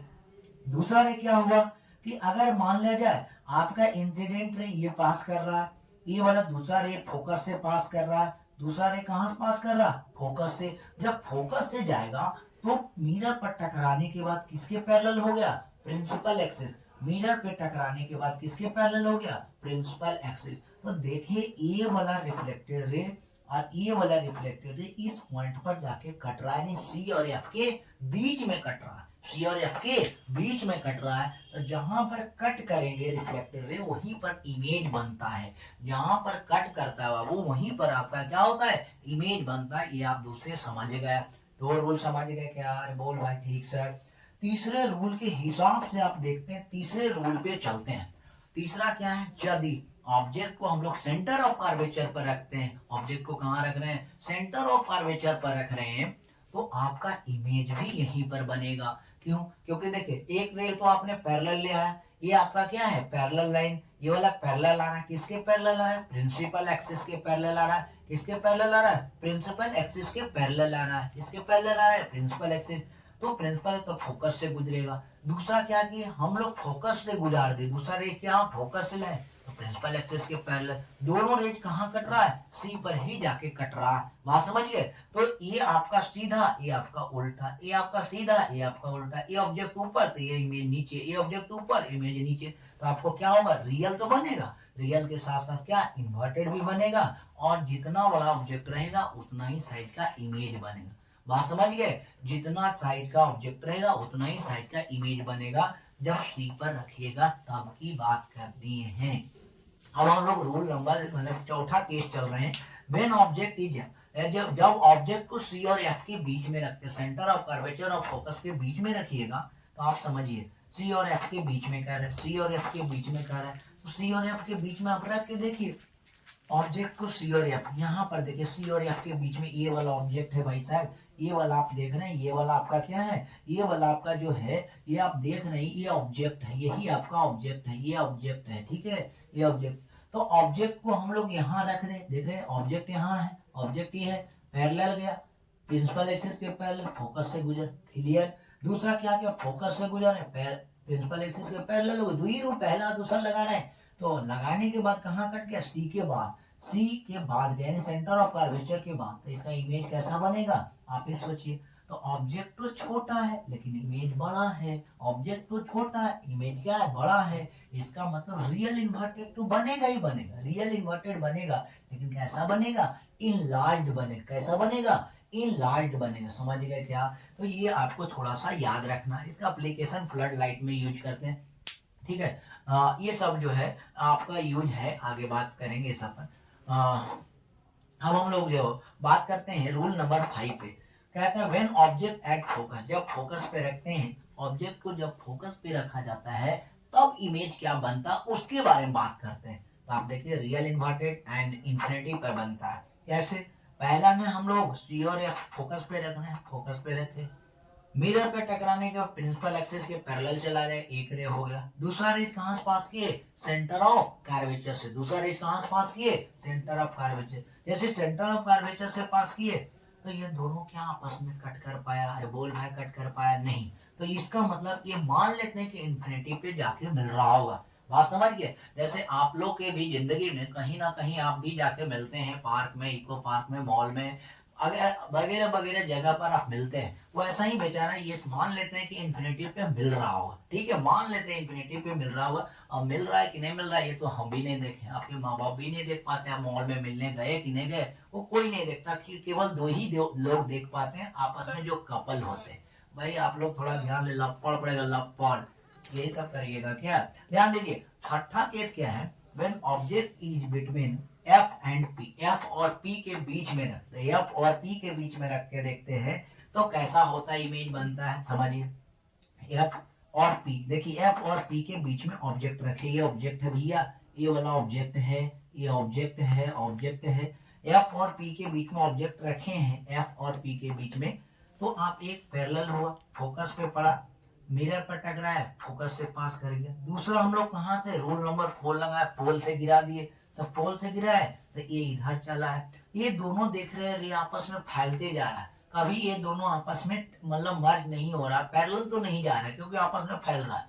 तो जब नहीं फैलता है, जब लग रहा है कि आपस में दोनों रेज नहीं कट कर पा रहा है, तो हम लोग क्या करेंगे, वर्चुअल दुनिया में जाके सोचेंगे, वर्चुअल इसको आगे बढ़ा के देखेंगे, वर्चुअल इसको आगे थोड़ा सा हम लोग बढ़ा के देखते हैं। ये वर्चुअली में आगे जाके देखे तो दोनों रेज मीट कर पाया, वास्तव में तो दोनों रेज जहां मीट कर पाया वही इसका इमेज बन गया, वही क्या हो गया, इमेज बन गया। वर्चुअल में तो आप किसी के बारे में भी सोचते हैं, जैसे आप रात में सपने में देखते हैं या सपने में आती हैं तो वर्चुअल में ही आती है ना भाई, भाई उसके बारे में सोच लेते हैं और तो कुछ कहते नहीं, सोच समझ लेते हैं और कुछ नहीं कह पाते। तो वर्चुअल मतलब सपना में आती होंगी, बस अब आती कि नहीं आती वो डिपेंड करता है आपके सोच पे, ठीक है, लेकिन सपना में, ठीक है, वर्चुअली हम वर्चुअली में विराट कोहली के बारे में सोच ले या और कोई हीरोनी के बारे में भी सोच सकते हैं, बात समझे, तो किसी के बारे में हम सोच सकते हैं विराट कोहली में, बात समझे। तो अभी सपने में अपने गर्लफ्रेंड के बारे में भी सोच सकते हैं भाई, अब आपका चॉइस है, आप इसमें आप डिपेंड करिए, हम इसमें कुछ कह नहीं सकते, ठीक है, यही सब सोचते हैं नहीं, ठीक है, इसीलिए तो आपको याद रखना है कि वर्चुअल में आपको सोचना है, यानी वर्चुअल में आपको मिल रहा है, वास्तविक में तो मिल नहीं रहा है, वर्चुअल में मिल रहा है। तो लास्ट केस में बहुत इंपॉर्टेंट होता है, ये रे डायग्राम पूछता भी है, तो आप याद रखिएगा, लड़कियां लोग जो है जितना भी आप देखिएगा बड़े बड़े पार्टी में जाती हैं, शादी उदी में, ठीक है, तो बड़ी एकदम पूरा पाउडर पाउडर लगा लेगी, पूरा समझे, आटा उटा पूरा मुंह में चपोत लेती है, आप देखते करते हैं पूरा, मतलब जो आदमी काला भी दिखता है ना वो भी एकदम व्हाइट कलर, मिल्की व्हाइट हो जाता है, बात समझे। अब लड़की लोग के तो यही काम है, ठीक है, हर एक लड़कियां का काम नहीं है, कुछ कुछ लड़कियां का यही सब काम होता है भाई, आप देख लीजिए। तो उसमें होता क्या है, वो तो पोत के चली गई, लेकिन उससे पूछिएगा कि भैया आपने जब पोत रहे थे, आप अपने मुंह पर आटा लगा रहे थे, तो आपने मिरर पर खड़ा होने के बाद आपने ऑब्जेक्ट को कहाँ रखे थे, तो नहीं बताया, हम तो भाई क्रीम लगा लिए बस, उतना ही से मतलब, हमको नहीं पता कहाँ है। तो उससे पूछिएगा, जो लड़कियां लोग मेकअप करती हैं या बॉय लोग बाल वगैरह झाड़ते हैं, मेकअप ये लोग बॉय लोग भी आजकल करने लगे, इतना लोग को, लड़का लोग को भी देखते लिपस्टिक विस्टिक लगा कर रात में सो जाता है, आप लोग मत लगाइएगा, ठीक है, खैर कोई बात नहीं, होता है, ठीक है, रील्स बहुत चल रहा है। तो यानी आपका फोकस जो है और पोल के बीच में ऑब्जेक्ट को रखिएगा, फोकस और पोल के बीच में ऑब्जेक्ट को रखिएगा, तो हमेशा कैसा होगा, वर्चुअल और वर्चुअल इरेक्ट बनेगा, उसके साथ साथ इनलार्ज बनेगा, वर्चुअल और इरेक्ट बनेगा उसके साथ साथ इनलार्ज बनेगा, ये आप पहले देख रहे हैं। लेकिन यूज कहाँ करते हैं, तो हम लोग दाढ़ी, लड़के लोग दाढ़ी बाल बनाते हैं ना भाई, बात समझिए, दाढ़ी उड़ी बढ़ जाता है तो लड़के लोग क्या करते हैं, शेविंग करने कराने जाते हैं। तो जो नई होता है वो अगर फोकस और पोल के बीच में, फोकस और पोल के बीच में नहीं ऑब्जेक्ट को रखेगा, तो उसको जो बाल है, ये सब जो छोटा छोटा बाल है, उसको इमेज बड़ा दिखना चाहिए, बात समझ गए, ताकि इमेज बड़ा दिखे तो बढ़िया से वो शेविंग कर सके, बात समझ गए। डेंटिस्ट लोग के पास जाते हैं तो वही बात है कि आपने बहुत सारे नया नया जो है, मतलब डायरी मिल्क आप आपकी गर्लफ्रेंड दी होंगी, तो जो रात में आप डायरी मिल्क खाए हैं तो आपके दांत में जो चिपक गया है, तो उसको साफ करने के लिए कौन है, डेंटिस्ट लोग हैं। तो डेंटिस्ट लोग क्या करेंगे, अब तो ऐसे नहीं हाथ से निकालेंगे, उतना तो आप फेमस आदमी है नहीं कि दांत से वो निकालने जाएंगे। तो वो लोग क्या करते हैं, कॉन्केव मिरर लेते हैं, और कॉन्केव मिरर लेने के बाद वो क्या करते हैं, फोकस और पोल के बीच में ऑब्जेक्ट को रखते हैं, रखने के बाद देखते हैं बड़ा बड़ा इमेज दिख रहा, अच्छा इतना डेयरी मिल्क ही खाया था, वहां से साफ कर देते हैं। बात समझ गए? तो शेविंग मिरर में भी यूज करते हैं ये केस। और उसके बाद बड़े बड़े जो है डेंटिस्ट लोग भी जो होते हैं, अगर आपके कान में प्रॉब्लम है तो वहां भी हो जाता है, यूज करते हैं थोड़ा बहुत। और दांत में तो बहुत ज्यादा यूज करते हैं। बात समझ गए? तो ये आपको छठा केस बहुत इंपॉर्टेंट है, इस बात को याद रखिएगा। तो ये पूरा इमेज फॉर्मेशन का कहानी हमने आपको बताया। तो आपको 1 मिनट की और हम समय लेंगे, आप ध्यान दीजिएगा, कुछ करना नहीं है। बस याद करने का ट्रिक ये है, ये ऑब्जेक्ट को देखिए और उसके बाद अपने एनालाइज कीजिए। क्या क्या देखना है पहले सुनिए। ऑब्जेक्ट को हम कहाँ रख रहे हैं? इन्फिनिटी पर। ऑब्जेक्ट को कहाँ रख रहे हैं? इन्फिनिटी पर। तो कहाँ बन रहा? फोकस पे। ऑब्जेक्ट को कहाँ रख रहे हैं? इन्फिनिटी पे। इमेज करना बन रहा फोकस पे। अब देखिए बस कुछ नहीं है, बस इतना ही है भाई कि यदि हम ऑब्जेक्ट को कहाँ रहे? इन्फिनिटी पे रखें तो फोकस पे बना। अब देखिए ये क्या होगा? ऑब्जेक्ट पास आ रहा, मिरर के पास आ रहा। ऑब्जेक्ट किधर आ रहा? मिरर के पास आ रहा है। तो जब ऑब्जेक्ट मिरर के पास आएगा तो ये उधर जाए, शिफ्ट होते जाएगा। आप समझ गए? वो उधर घसकते जाएगा। तो ये ऑब्जेक्ट मिरर के पास आ रहा है तो पहला फोकस पर बना। ऑब्जेक्ट सी के पीछे आया तो सी और एफ के बीच में बना। ऑब्जेक्ट सी पर आया तो सी पर ही बन गया। ऑब्जेक्ट सी और एफ के बीच में आया तो सी के पीछे बन गया, बायोन सी। ठीक है। और ऑब्जेक्ट फोकस पे आया तो दोनों इंफिनिटी पर बन गया। ऑब्जेक्ट फोकस और पोल के बीच में आया तो वर्चुअल और इरेक्ट बन गया। आसान है या नहीं? थोड़ा सा एनालाइज कीजिए, जैसे उनके बारे में रात में सपना में सोचते हैं वैसे मिरर के बारे में भी सोच लीजिए। बात समझ गए? ठीक है, समझ गए। चलिए, तो ये आपका पूरा कहानी रहा। अब हम लोग बात करते हैं कॉन्वेक्स की, बात करेंगे। बात समझ गए? तो ठीक है, तो हम लोग बात कर रहे थे, अब हम लोग बात करते हैं image formation by convex mirror. ठीक है, कॉन्वेक्स मिरर के बारे में बात करते हैं। Image formation by convex mirror है, कॉन्वेक्स मिरर की बात करेंगे। तो थोड़ा सा आप ध्यान दीजिएगा, कॉन्वेक्स मिरर में दो ही केस आते हैं बाबू। ठीक है, केवल दो केस हैं। एक पहला केस है जब ऑब्जेक्ट को इन्फिनिटी पर रखेंगे तब कैसा इमेज बनेगा, और दूसरा केस है जब हम लोग ऑब्जेक्ट को एक फिनाइट डिस्टेंस पर रखेंगे तब। केस नंबर 2, व्हेन ऑब्जेक्ट जो है, when object at when object at finite distance, ये दो ही केस हैं। When object at finite distance पर रखेंगे तब, फिनाइट डिस्टेंस पर रखेंगे तब की बात करें तो थोड़ा सा ध्यान रखिएगा। पहला केस क्या है? हम जानते हैं कि ये वाला कैसा मिरर है? कॉन्वेक्स मिरर है। तो कॉन्वेक्स मिरर में क्या होगा? कॉन्वेक्स मिरर में क्या करते हैं, या बाहर रिफ्लेक्ट करेगा, क्योंकि अंदर तो पॉलिश कर दिए, बाहर रिफ्लेक्ट करे, अंदर पॉलिश कर दिए। इन्फिनिटी तरफ से लाइट आ रहा है, इन्फिनिटी पर ऑब्जेक्ट रखा हुआ है, पैरेलल आ गए, प्रिंसिपल एक्सिस है। ये वाला प्रिंसिपल एक्सिस है भाई साहब, ये वाला प्रिंसिपल एक्सिस है। ये प्रिंसिपल एक्सिस जा रहा जा रहा जा रहा, तो प्रिंसिपल एक्सिस है।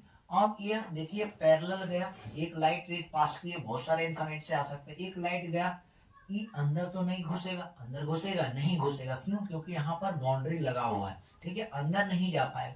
तो यहाँ से लाइट रे जाएगा और यहाँ से आपका टकराने के बाद ये बैक ट्रेस कर जाएगा, इधर से मुड़ जाएगा। समझ गए? रिफ्लेक्ट कर जाएगा। क्यों रिफ्लेक्ट करेगा? क्योंकि यहाँ मिरर लगा दिए, अंदर तो नहीं जाएगा क्योंकि अंदर पॉलिश सरफेस है। ठीक है, तो यहाँ से क्या हुआ? रिफ्लेक्ट हुआ। फिर ऐसे अगले लाइट को लाए तो ये भी, ये इंसिडेंट, ये रिफ्लेक्टेड, ये इंसिडेंट, ये रिफ्लेक्टेड, ऐसे करके बहुत ही सारा हो रहा है। आप भी देख रहे हैं, ये इंसिडेंट, ये रिफ्लेक्टेड हो रहा है कि नहीं? इंसिडेंट, ये रिफ्लेक्टेड, बहुत सारे हो रहा है। उसी तरह से नीचे में भी ये इंसिडेंट, ये रिफ्लेक्टेड रहे, ये इंसिडेंट, ये वाला रिफ्लेक्टेड रहे, ये इंसिडेंट, ये वाला रिफ्लेक्टेड रहे। तो ये आपस में आप देख रहे हैं क्या मीट कर पा रहा है? क्या ये आपस में कहीं मीट कर पा रहे हैं? नहीं। तो ये वर्चुअली में हम लोग जबरदस्ती पकड़ के खींच के हम लोग मीट करवा रहे हैं। जैसे आप लोग भी कभी कभी जबरदस्ती करते हैं ना, तो उसी तरह से ये जबरदस्ती हम लोग क्या करते हैं, मीट कर रहे हैं, जबरदस्ती फोकस पे लेके आ रहे हैं। बात समझ गए? जबरदस्ती करना तो नहीं चाहिए लेकिन लोग कर लेते हैं, कोई बात नहीं, इसकी बात हम कर रहे हैं। ठीक है, आप लोग गलत मत समझिएगा, आप लोग तो यही सब समझते रहते हैं, ध्यान दीजिएगा। तो हम लोग जो है फोकस के बात कर रहे हैं। ठीक है भाई, मिरर हम लोग पढ़ रहे हैं, कन्वेक्स मिरर। तो आपको ये ध्यान देना, ये फोकस पे मिल रहा है, ये फोकस पे मिल रहा है, ये फोकस पे मिल रहा है। जबरदस्ती मिल तो मीट नहीं कर रहा, एक्चुअल में मीट नहीं कर रहा, जबरदस्ती हम लोग को मिलाया गया। बात समझिए, कहाँ मिलाएगा, फोकस पे, समझ गए। तो अब इमेज कैसा बनेगा, तो आप याद रखें इरेक्ट और वर्चुअल और इरेक्ट तो बनेगा, वर्चुअल के साथ इरेक्ट आता है, इरेक्ट मतलब सीधा, इरेक्ट मतलब सीधा, समझ गए। तो वर्चुअल के साथ इरेक्ट बनेगा, ठीक है, क्योंकि मिरर के सामने नहीं, मिरर के उस साइड बन रहा है, समझ गए है। एट द फोकस पर बन रहा है, बिहाइंड द मिरर, मिरर के पीछे बनना, फोकस पर बनेगा मिरर के पीछे बनेगा, फोकस पर बनेगा मिरर के पीछे बन, हाईली डिमिनिश्ड बहुत छोटा बनेगा, हाईली डिमिनिश्ड बहुत छोटा बनेगा, समझ गए क्या, अरे बोल भाई समझ गए क्या, ठीक सर। दूसरी बात करते हैं, तो जब ऑब्जेक्ट को एक निश्चित डायरेक्शन में, डिफिनिट डायरेक्शन में रखते हैं, फिनाइट डिस्टेंस पर रखते हैं, फिनाइट डिस्टेंस पर कहीं पर भी ऑब्जेक्ट को रख दे, दूसरे केस में कहीं पर ऑब्जेक्ट को रख दे, तो यहाँ पर ऑब्जेक्ट रख रहे हैं तो पैरेलल जा रहा है, प्रिंसिपल एक्सिस के पैरेलल जा रहा है, यहाँ पर टकराने के बाद ये वाला आपका जो है पेंट किया हुआ है, ठीक है, ये आपका कॉन्वेक्स मिरर है, तो अंदर पेंट है, बाहर रिफ्लेक्ट करेगा, ये आप जानते हैं। तो यहाँ से आपका इंसिडेंट रे ऐसे जा रहा है, रिफ्लेक्ट करेगा, इंसिडेंट रे ऐसे गया, पोल पर से गिरा है, पोल वाला लाइन है, पोल पर गिरा है तो पोल से ऐसे रिफ्लेक्ट करेगा, तो ये इंसिडेंट रे, रिफ्लेक्टेड रे, तो ये आपका ये एंगल है, एक एंगल ये होगा, होगा या नहीं होगा, होगा, ठीक सर होगा।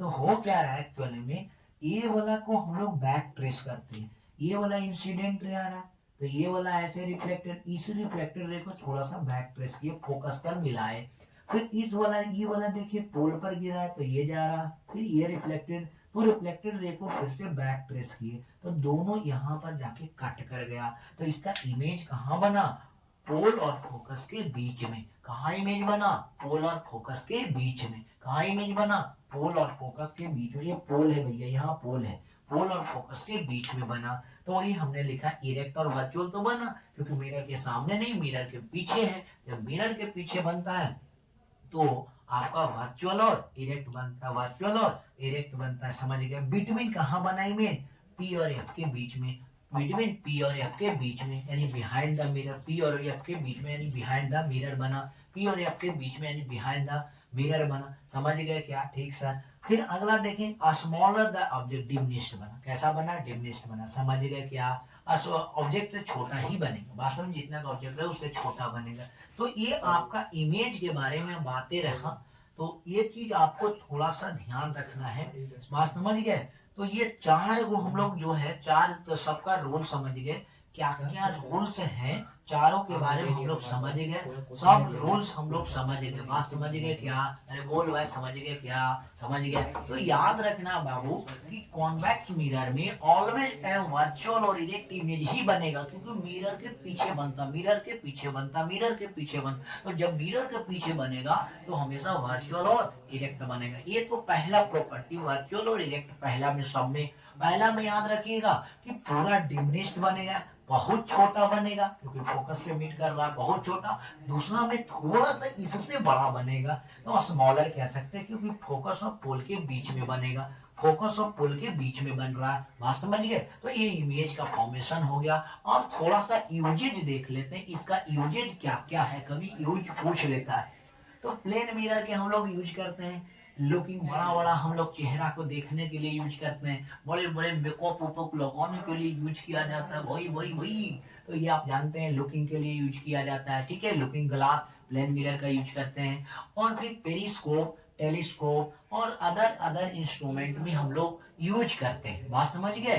तो ये सब में हम लोग प्लेन मिरर का, पेरिस्कोप में आप क्लास 8 में 7 में पढ़े होंगे, पेरिस्कोप में आपका दो प्लेन मिरर रहता लगा हुआ, एक साइड में रहता है ऊपर, एक नीचे रहता, आपका इस टाइप से बना हुआ रहता है। पेरिस्कोप जो है इस डिजाइनिंग से ऐसे बना हुआ रहता है बाबू, इस टाइप से रहता है पेरिस्कोप, इस टाइप से कुछ रहता है। इस आपका जो है बुक में डायग्राम है, आप देखिएगा, ऐसे ये सब समझ में ऐसे पढ़ना, ऐसे करके यहाँ पर एक मिरर फिट रहता है, एक यहाँ पर मिरर फिट रहता है, ऐसे करके आपका जो है पेरिस्कोप ऐसे करके बना हुआ रहता है। यहाँ पर एक प्लेन मिरर फिट रहता है, एक यहाँ पर प्लेन मिरर फिट रहता है। दोनों जो प्लेन मिरर होते हैं वो 45 डिग्री के एंगल पर फिट रहते हैं, बात समझे। तो पेरिस्कोप में, यानी पेरिस्कोप में भी प्लेन मिरर का यूज किया जाता है, ये आप याद रखिएगा। हम लोग ग्लास में थोथना देखते हैं, उसको भी देखने में यूज करते हैं, ठीक है। अब हम लोग यूज ऑफ कॉनकेव मिरर देख लीजिए कहाँ यूज करते हैं। हम लोग दाढ़ी मूछ बनाते हैं, लड़की लोग मेकअप वगैरह करती हैं उसमें भी यूज करते हैं, ठीक है। तो डॉक्टर लोग भी यूज करते हैं अंदर नोच के देखने के लिए, ईयर को आइज को ये सब में प्रॉब्लम है तो वो सब के लिए कॉनकेव मिरर यूज होता है। बहुत सारे हैं, सोलर कुकर में भी यूज करता है, ये थोड़ा सा याद रखिएगा, ठीक है। ये सब थोड़ा याद रखना, हेडलाइट में यूज करते हैं, सर्च लाइट में यूज करते हैं, ये सब के यूजेज हैं। अब उसके बाद यूज ऑफ कॉन्वेक्स मिरर क्या है, यूज ऑफ कॉन्वेक्स मिरर, तो यूज क्या क्या है आप थोड़ा सा ध्यान दें। तो यूज बहुत है, वाइडर व्यू के लिए यूज करते हैं, जैसे व्हीकल वगैरह में हम लोग कार जो है, कार वगैरह फोर व्हीलर में देखिएगा तो उसमें आपका शीशा लगा हुआ रहता है, तो उसके आगे जो मतलब आपका व्हीकल जो रहता है उसके साइड में आपका मिरर, कॉन्वेक्स मिरर लगा हुआ रहता है। उसमें क्या होता है, छोटा छोटा इमेज दिखाता है, क्योंकि बहुत दूर तक का इमेज देखना होता है ना, पीछे से गाड़ी आ रहा है उसका सब इमेज उसमें दिखाई दे। अगर कॉन्केव मिरर लगा दें तो आप ही सोचिए वहां पर बहुत बड़ा बड़ा इमेज देखने को मिलेगा। तो बड़ा बड़ा इमेज देखने को मिलेगा तो जो ड्राइवर रहेगा वो समझ ही नहीं पाएगा कि ट्रक आ रहा है कि बस आ रहा है कि कोची आ रहा है, बात समझ गए। तो इसलिए हम लोग क्या करते हैं, हम लोग कॉन्वेक्स मिरर लगा देते हैं, क्योंकि जितने भी पीछे का सारा ऑब्जेक्ट है उस मिरर में छोटा इमेज दिखा दे, छोटा स्मॉल करके आपको दिखाई दे और आप स्लाइड वगैरह दे सकते हैं, बात समझ गए। तो ये भी बहुत अच्छा यूज होता है। लेकिन अभी देखते हैं रोड पर चलिएगा तो बहुत सारे लोग बाइक में तो मिरर लगा ही रहता है, तो उसमें आपको साइड में क्या होता है, रोड को देखने के लिए, लेकिन कितना लोग तो है अपना गर्लफ्रेंड को देखने के लिए उसमें यूज करता है। खैर कोई बात नहीं, करना तो ऐसा नहीं चाहिए, ठीक है, लेकिन होता है जनरली। तो ये सब थोड़ा सा आपको ध्यान रखना है। कॉन्वेक्स मिरर का यूज करते हैं, स्ट्रीट लैंप में भी यूज किया जाता है, ठीक सर।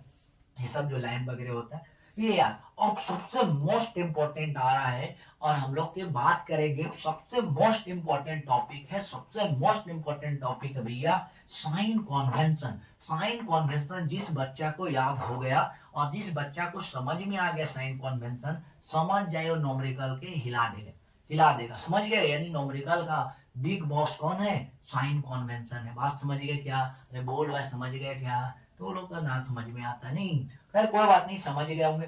तो साइन कॉन्वेंशन मोस्ट इंपॉर्टेंट है, याद रखना है, याद रखना है। याद रखने के लिए नहीं, पहले पहले आपको माइंड में फिट करेंगे, ध्यान से सुनिएगा। आप दो प्रकार के मिरर पढ़े, कितने प्रकार के पढ़े भाई, दो प्रकार, एक कॉनकेव एक कॉन्वेक्स, एक कॉनकेव एक कॉन्वेक्स। आप सोचिए, खुद सोचिए, हमने सब कुछ सारा चीज लिखा है। सबसे पहले साइन कॉन्वेंशन में याद रखना है, ऑब्जेक्ट डिस्टेंस को यू से रिप्रेजेंट करते हैं, ऑब्जेक्ट डिस्टेंस को यू से रिप्रेजेंट करते हैं, इमेज डिस्टेंस को क्या चीज से रिप्रेजेंट करते हैं, भी से रिप्रेजेंट करते हैं, ऑब्जेक्ट डिस्टेंस को क्या चीज से, यू से, और इमेज डिस्टेंस को क्या चीज से, भी से।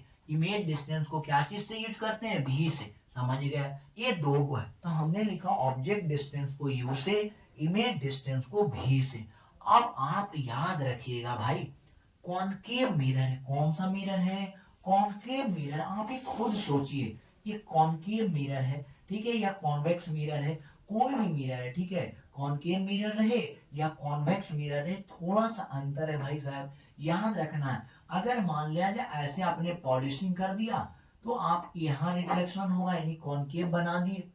अरे बोल भाई बनाए या नहीं बनाए, ठीक सर। होता क्या है, ये क्या है, प्रिंसिपल है, सॉरी ये पोल है, ये आपका क्या है, पोल है, ये आपका क्या है, पोल है। और ये आपका यहाँ पर सेंटर ऑफ कर्वेचर यहाँ क्या है, फोकस है, बात समझ गए क्या, अरे बोल भाई समझ गए क्या, ठीक सर। अब बेसिकली आप देखिएगा तो होता क्या है, समझिए ध्यान से थोड़ा सुनिए। यहाँ से बात ये है कि सबसे पहले इसको हम लोग क्या करते हैं, ऑब्जेक्ट को, कनकेव में पहले बात कर रहे हैं फिर कॉन्वेक्स में बात करें, पहले समझ लीजिए, सुन लीजिए, सुनो सुनो सुनो सुनो, ये लगा ध्यान से सुनो। बात ये है कि समझो, पहले ये है कि ए सी और पी के बीच में हम लोग चल रहे हैं, तो यहाँ से पहले ये प्रिंसिपल एक्सिस हो गया, ये प्रिंसिपल एक्सिस हो गया, सी और एफ और पोल हो गया, समझ गए क्या।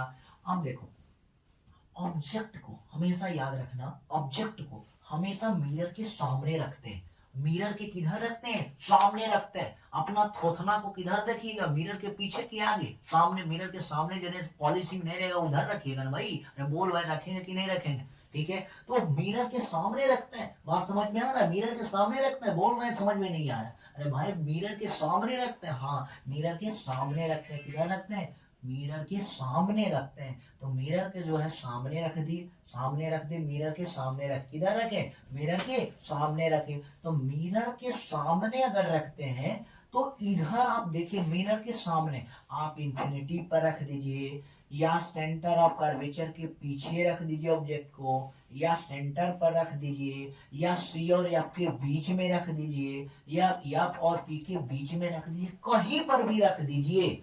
आपका मिरर के किधर है, लेफ्ट साइड की राइट साइड, लेफ्ट साइड है कि राइट साइड, लेफ्ट साइड है, लेफ्ट साइड मिरर के किधर है, लेफ्ट साइड। तो लेफ्ट साइड में अगर इधर कोई भी ऑब्जेक्ट रखे, छोबो केस की बात कर रहे हैं, ध्यान दीजिएगा, छोबो केस की बात करेंगे तो ऑलवेज टाइम यू हमेशा नेगेटिव ही होगा, क्योंकि मिरर के सामने रखें।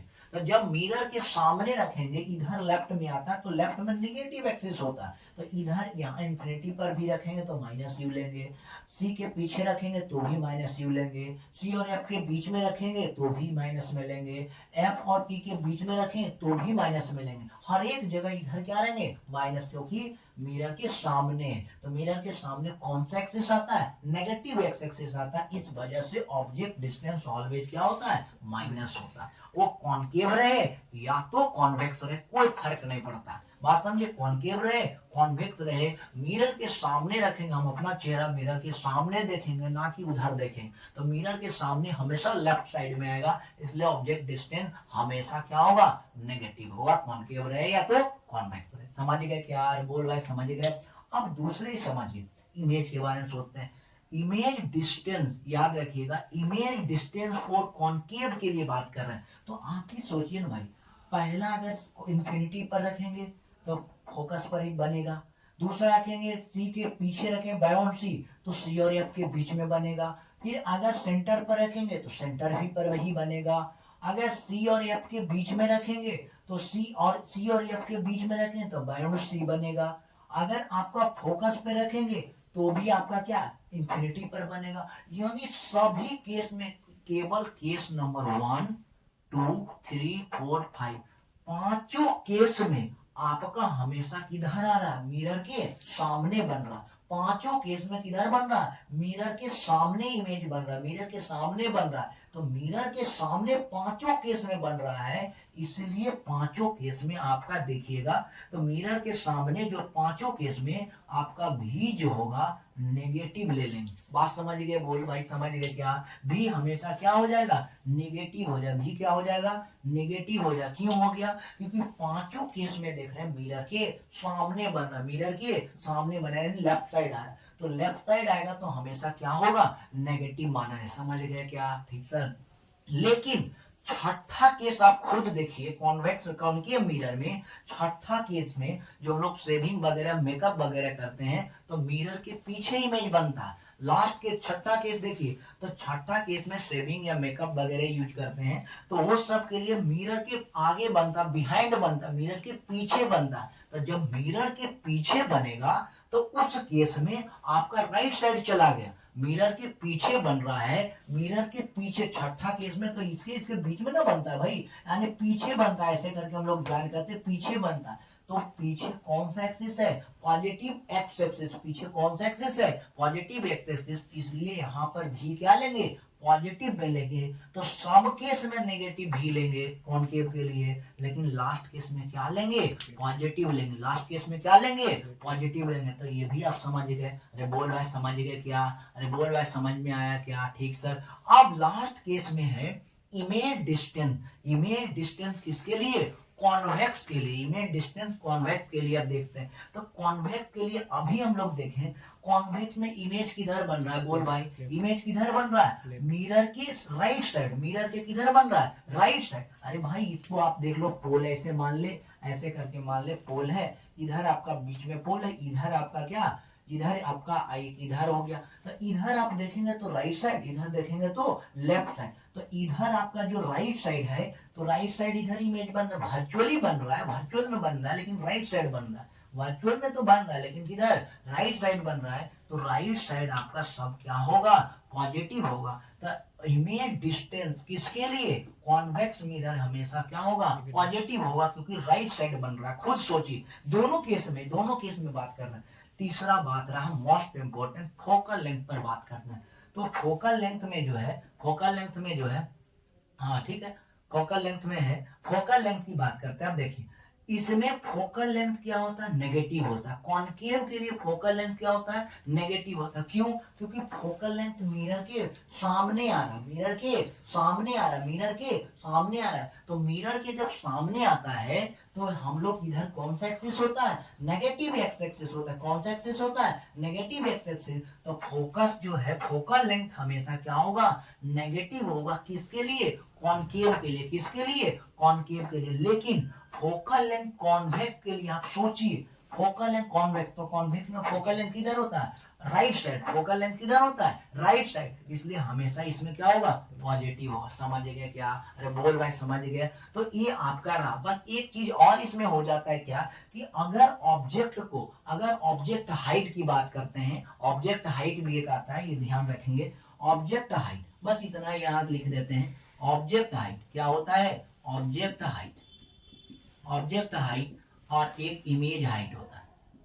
इमेज हाइट, एक ऑब्जेक्ट हाइट होता है, एक इमेज हाइट। तो कुछ करना नहीं, अगर ऑब्जेक्ट को ऊपर रखने हैं, अगर ऊपर रखने, ऐसे एक्सिस है, ऐसे कोई मिरर बना हुआ ऐसे है, तो ऑब्जेक्ट के अगर ऊपर रख रहे हैं, अगर ऑब्जेक्ट को ऊपर रख रहे हैं, अगर ऑब्जेक्ट के ऊपर तो इसको पॉजिटिव मानेंगे, अगर ऑब्जेक्ट को नीचे रखना है तो इसको नेगेटिव लेंगे। अगर ऑब्जेक्ट को ऊपर रखना है तो पॉजिटिव, ऑब्जेक्ट के नीचे रखना है तो नेगेटिव। बस इतना ही आपको ध्यान रखना है। बात समझ गया है, बात समझ गए। तो हाइट ऑफ ऑब्जेक्ट जो होता है, हाइट ऑफ एच ओ कहते हैं, इसको एच ओ कहा जाता है हाइट ऑफ ऑब्जेक्ट को। हाइट ऑफ इमेज को एच आई कहा जाता है। तो अगर ऑब्जेक्ट को ऊपर रखें, इसके ऊपर, इस एक्सिस के ऊपर तो पॉजिटिव, इस एक्सिस के नीचे रखें तो नेगेटिव। समझ गए क्या, अरे बोल रहा है समझ गए। तो ये आपका क्लासेस रहा लाइट के ऊपर साइन कन्वेंशन, और इसमें जो भी है हम लोग बात कर लिए। अब हम लोग बात करेंगे न्यूमेरिकल के ऊपर, ठीक है। तो हम लोग बात कर रहे हैं लीनियर मैग्निफिकेशन के ऊपर। तो थोड़ा सा ध्यान दीजिए, ये आखिरी टॉपिक है लाइट का, जो है रिफ्लेक्शन का लास्ट टॉपिक है, और उसको हम लोग लीनियर मैग्निफिकेशन बात कर रहे हैं। इसके पहले हम लोग बात किए साइन कन्वेंशन पे।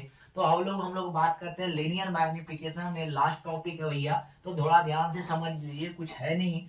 ये एक आपका हाइट ऑफ इमेज और height of object, height of image और हाइट ऑफ ऑब्जेक्ट का एक रेशियो है। बात समझिए। लिनियर मैग्निफिकेशन को डिफाइन करना हो तो हम लोग बोल सकते हैं हाइट ऑफ इमेज और हाइट ऑफ ऑब्जेक्ट का क्या है, एक रेशियो है। हाइट ऑफ इमेज और हाइट ऑफ ऑब्जेक्ट का एक क्या है, रेशियो है। ठीक है।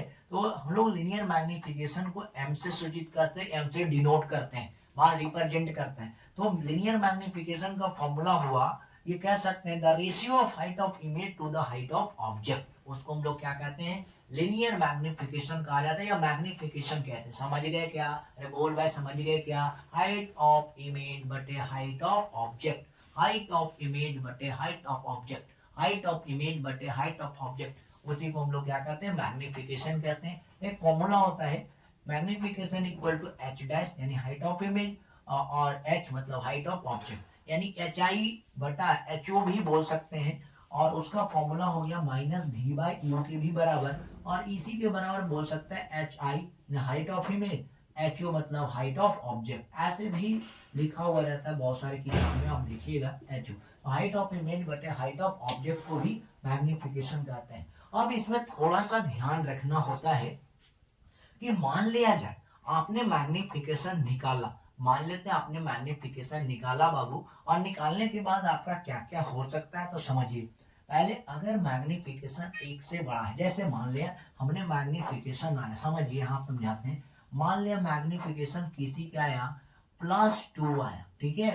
ये मान लिया आपका मैग्निफिकेशन जो है +2 आया, तो आपको याद रखना है कि ये मैग्निफिकेशन जो +2 आ रहा है, ये प्लस क्या डिनोट करेगा, और ये 2 जो अंक है वो क्या डिनोट करेगा। यानी दोनों बात को आपको ध्यान रखें। और एक का मान लीजिए मैग्निफिकेशन आपका -5 आया, ठीक है, मान लेते हैं। तो इसका जो 5 जो नंबर है वो क्या रिप्रेजेंट करेगा, और ये माइनस क्या रिप्रेजेंट करेगा, ये बात को आपको ध्यान से सुनना है। बात समझ गए, तो ध्यान से समझिए भाई क्या क्या रिप्रेजेंट करेगा।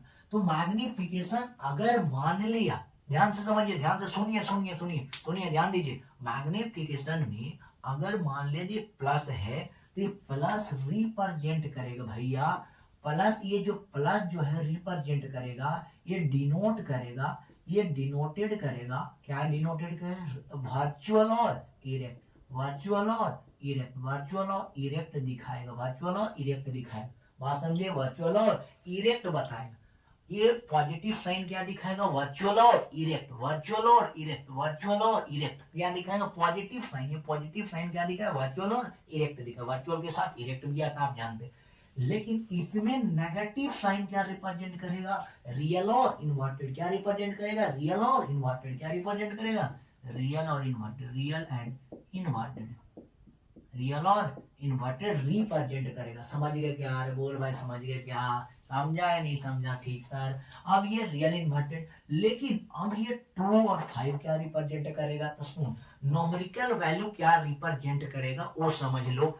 तो आपको हम बताए, यहाँ तो पॉजिटिव समझ गए, नोमेरिकल वैल्यू क्या रिप्रेजेंट करेंगे, ये तो साइन रिप्रेजेंट किया, पॉजिटिव है तो समझ जाएंगे वर्चुअल इरेक्ट, नेगेटिव है तो समझ जाएंगे रियल इन्वर्टेड। आसान है कि नहीं, बहुत आसान है। समझ गए क्या आप, बोल भाई समझ गए होंगे, ठीक सर। अब थोड़ा सा ध्यान दीजिए, ये जो 2 है ये क्या रिप्रेजेंट करेगा, तो 3 बातें को ध्यान से सुनना है। क्या क्या ध्यान से सुनना है, अगर मैग्निफिकेशन 1 से बड़ा हो जाए, मैग्निफिकेशन 1 से बड़ा है, 1 से बड़ा क्या, 2 3 4 5 6 7 8 9 कुछ भी हो सकता है, 1 से बड़ा अगर मैग्निफिकेशन, तो इमेज मैग्नीफाइड बनेगा, कैसा बनेगा, बहुत बड़ा बनेगा, कैसा बनेगा, बहुत बड़ा बनेगा। मैग्निफिकेशन क्या बनेगा, बहुत बड़ा बनेगा, इमेज बहुत बड़ा बनेगा। कब, जब 1 से बड़ा हो जाएगा तब। तो इस केस में इमेज कैसा बने, मैग्नीफाइड बनेगा। अगर मान लिया जाए 3 बात है, अगर मैग्निफिकेशन 1 से बड़ा हो जाए, मैग्निफिकेशन 1 से छोटा हो जाए, मैग्निफिकेशन 1 के बराबर हो जाए, 3 केस है।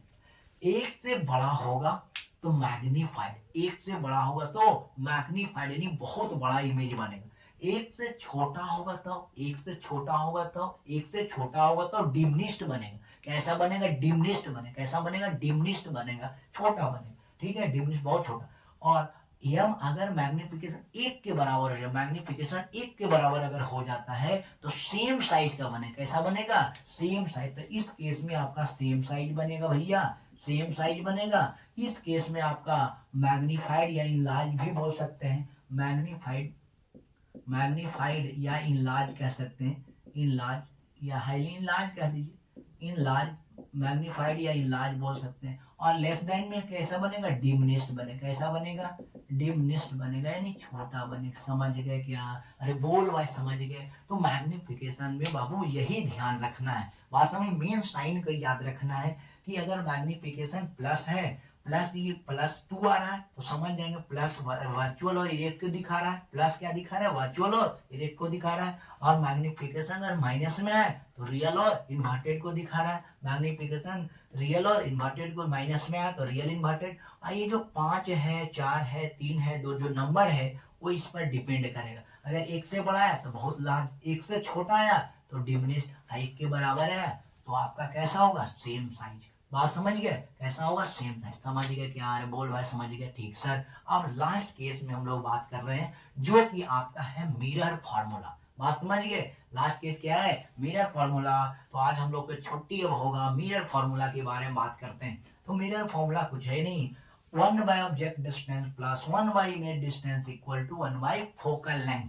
क्या होता है, 1 by object distance plus 1 by image distance बराबर 1 by focal length. 1 by object distance plus 1 by image distance बराबर 1 बाय फोकल लेंथ। तो हो गया 1 बाय यू, इमेज डिस्टेंस को 1 बाय वी, फोकल लेंथ को 1 बाय एफ। बात समझ गए, अरे बोल भाई समझ गए क्या, समझे कि नहीं समझ गए, ठीक। तो 1 by U plus 1 by V equal to 1 by F, 1 by U plus 1 by V plus 1 by equal to 1 by F, ठीक है, सब लिख दिए।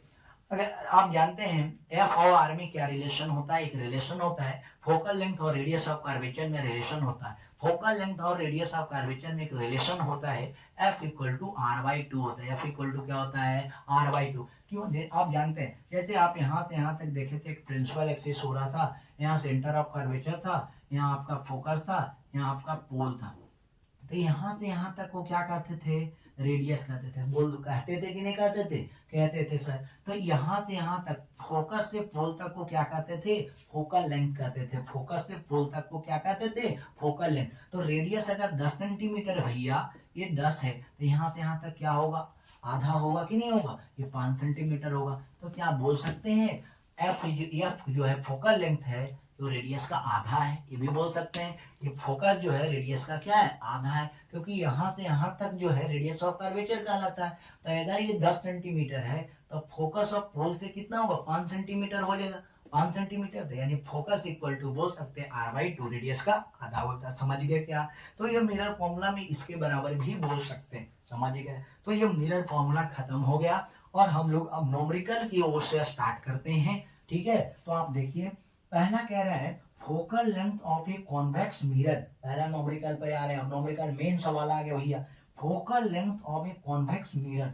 और सोचो कॉन्वेक्स मिरर आ गया, कॉन्वेक्स मिरर आ गया भाई, 50 centimetre, find the radius of curvature पूछ रहा है। तो आप देखिए फोकल लेंथ, फोकल लेंथ आप समझिए, पे यहाँ बनाते हैं हम लोग, यहीं पर बनाते हैं फोकल लेंथ, ध्यान दीजिएगा, फोकल लेंथ, फोकल लेंथ कौन सा length, focal length, focal length of, focal length, focal length of convex mirror. कौन सा mirror, convex mirror. Focal length of कौन सा मिरर, कॉन्वेक्स मिरर। तो कॉन्वेक्स मिरर में फोकल लेंथ क्या होता है, आप ही सोचिए। Oh my God, focal length, अच्छा फोकल लेंथ, अच्छा कॉन्वेक्स मिरर, वो मिरर के पीछे बनता, वर्चुअल, अच्छा उसके बारे में सोचते थे। अच्छा अच्छा समझ गया समझ गया समझ गया, यानी फोकल लेंथ पीछे बनता था, नहीं मिरर के पीछे बनता था, जो एक्चुअल में हम लोग सपना में देखते थे, उधर नहीं बनता था। फोकस तो सपना में देखते थे, इमेजिन करते थे उसके बारे में। ठीक है, तो आप फोकल लेंथ जो है इमेजिन कर रहे हैं, यानी पीछे बनता था, मिरर के पीछे वर्चुअल डायरेक्ट में बनता था। तो उस साइड राइट साइड है, इसलिए पॉजिटिव होगा। तो ये क्या हो गया, प्लस का 50 सेंटीमीटर हो गया। एफ कितना हो गया भाई साहब, एफ जो हो गया आपका प्लस का 50 सेंटीमीटर हो गया। अरे बोल भाई होगा कि नहीं होगा। ये कौन सा मिरर है, कॉन्वेक्स मिरर है। अधिक कॉन्केव रहता तो -50 हो जाता, कॉन्वेक्स रहता, कॉन्केव रहता तो क्या होता, -50 होता, वो मिरर के सामने, मिरर के सामने, मिरर के सामने। मिरर के जो बनेगा कैसे, उधर रहे, फोकस तो राइट साइड रहेगा ना इसमें, कॉन्वेक्स में। तो कॉन्वेक्स में राइट साइड पॉजिटिव, समझ गए। अब ये दोनों में एक रिलेशन होता है, आप क्या फॉर्मूला होता है, एफ इक्वल टू क्या होता है, r/2 होता है। एफ इक्वल टू क्या होता है फॉर्मूला, r/2। तो आप देखिए कह रहा फोकल लेंथ कितना दिया हुआ भैया, 50 दिया हुआ है कि नहीं। आर यहां से निकालेंगे r/2, अब इसको गुना कर दीजिए तो कितना हो गया, r इक्वल टू हो गया, गुना करेंगे कितना, 100 सेंटीमीटर में था तो आपका सेंटीमीटर हो गया। समझ गए क्या, अरे बोल भाई समझ गए क्या। यही आसान था कि नहीं। तो हम लोग लास्ट न्यूमेरिकल के ऊपर चलते हैं। ठीक है, ये बहुत आसान है। तो फोकस और रेडियस ऑफ कर्वेचर के बीच में रहेगा, तो ये रिलेशन, बस साइन कन्वेंशन जिस बच्चे को समझ में आ गया वो पूरे एकदम धमाल मचा देगा भाई। जैसे आप लोग रोड पर मचाते हैं धमाल, उसी तरह से इसमें भी मचा देना। ठीक है, खैर कोई बात नहीं, लास्ट सवाल करते हैं। और आप लोग के छोटी छोटी कह रहे हैं तो दे देंगे। ठीक है, लास्ट सवाल क्या कह रहा है, an object is held at a distance of 10 centimetre. सोचिए, खुद सोचिए, एन ऑब्जेक्ट है is held at a distance of 10 centimeter from the pole of a concave mirror। यानी कह रहा है ना भाई, ये कह रहा है, क्वेश्चन ये कह रहा है कि एक ऑब्जेक्ट है, ये कैसा मान लेते हैं, कैसा मिरर है, कॉनकेव है। तो कॉनकेव बना दिए सर, बना दिए सर, ठीक सर समझ गए। अब सोचिए एक ऑब्जेक्ट को रखा जा रहा है at a distance of 10 centimetre. Distance हमेशा मेजर कहां से किया जाता है, पोल से। कहां से, पोल से। यहाँ पर आपका सेंटर ऑफ कर्वेचर है, यहाँ आपका फोकस है। बोल रहा है या नहीं यहाँ सर। तो कह रहा है कि ऑब्जेक्ट को रखा जा रहा है डिस्टेंस 10 सेंटीमीटर, 10 सेंटीमीटर के दूर पर कहीं ऑब्जेक्ट, मान ले यहाँ से यहाँ तक ऑब्जेक्ट है, पोल से 10 सेंटीमीटर के दूर पर ऑब्जेक्ट को रखा गया। यहाँ पर ऑब्जेक्ट को हम लोग मान लिया रखते हैं, ऑब्जेक्ट को यहाँ पर रखते हैं। यहाँ पर आपका ऑब्जेक्ट है, कहा क्या है, ऑब्जेक्ट है। यहाँ पर कितना है, ऑब्जेक्ट को रखते हैं, 10 सेंटीमीटर का ऑब्जेक्ट है। ठीक है, डिस्टेंस 10 सेंटीमीटर है फ्रॉम द पोल, पोल से। ठीक है, डिस्टेंस हमेशा पोल से मेजर किया जाता है।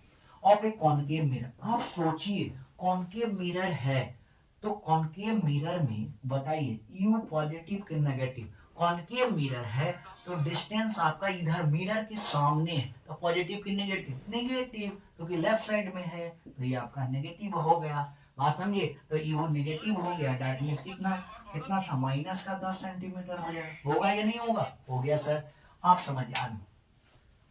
And it image is form, इसका इमेज बन रहा है, इसका क्या बन रहा है, इमेज बन रहा है एट 6 सेंटीमीटर, 6 सेंटीमीटर पर बन रहा फ्रॉम इट्स पोल। अच्छा, पोल से जो है यहाँ से इसका इमेज जो बन रहा है 6 सेंटीमीटर पर बन रहा है, 6 सेंटीमीटर पर बन रहा है, 6 सेंटीमीटर पर बन रहा है इसका इमेज। तो 6 सेंटीमीटर पर इमेज बन रहा है तो राइट साइड है कि लेफ्ट साइड है, लेफ्ट साइड है, तो बी क्या होगा, नेगेटिव माइनस 6 सेंटीमीटर हो जाएगा। दो को समझ गया, तो क्योंकि लेफ्ट साइड में रखा हुआ है आपका round the same side at the object determine the focal length. का है बहुत आसान है, फोकल लेंथ निकालना भैया, आपका u पता है, v पता है, फॉर्मूला लगाएंगे क्या, 1/u plus 1/v equal to 1/f। आसान से बनेगा कि नहीं, सीधा पुट कर देंगे, वही आपका क्या हो गया, आंसर कहलाया। समझ गए, अरे बोल भाई समझ गए क्या, समझ गया।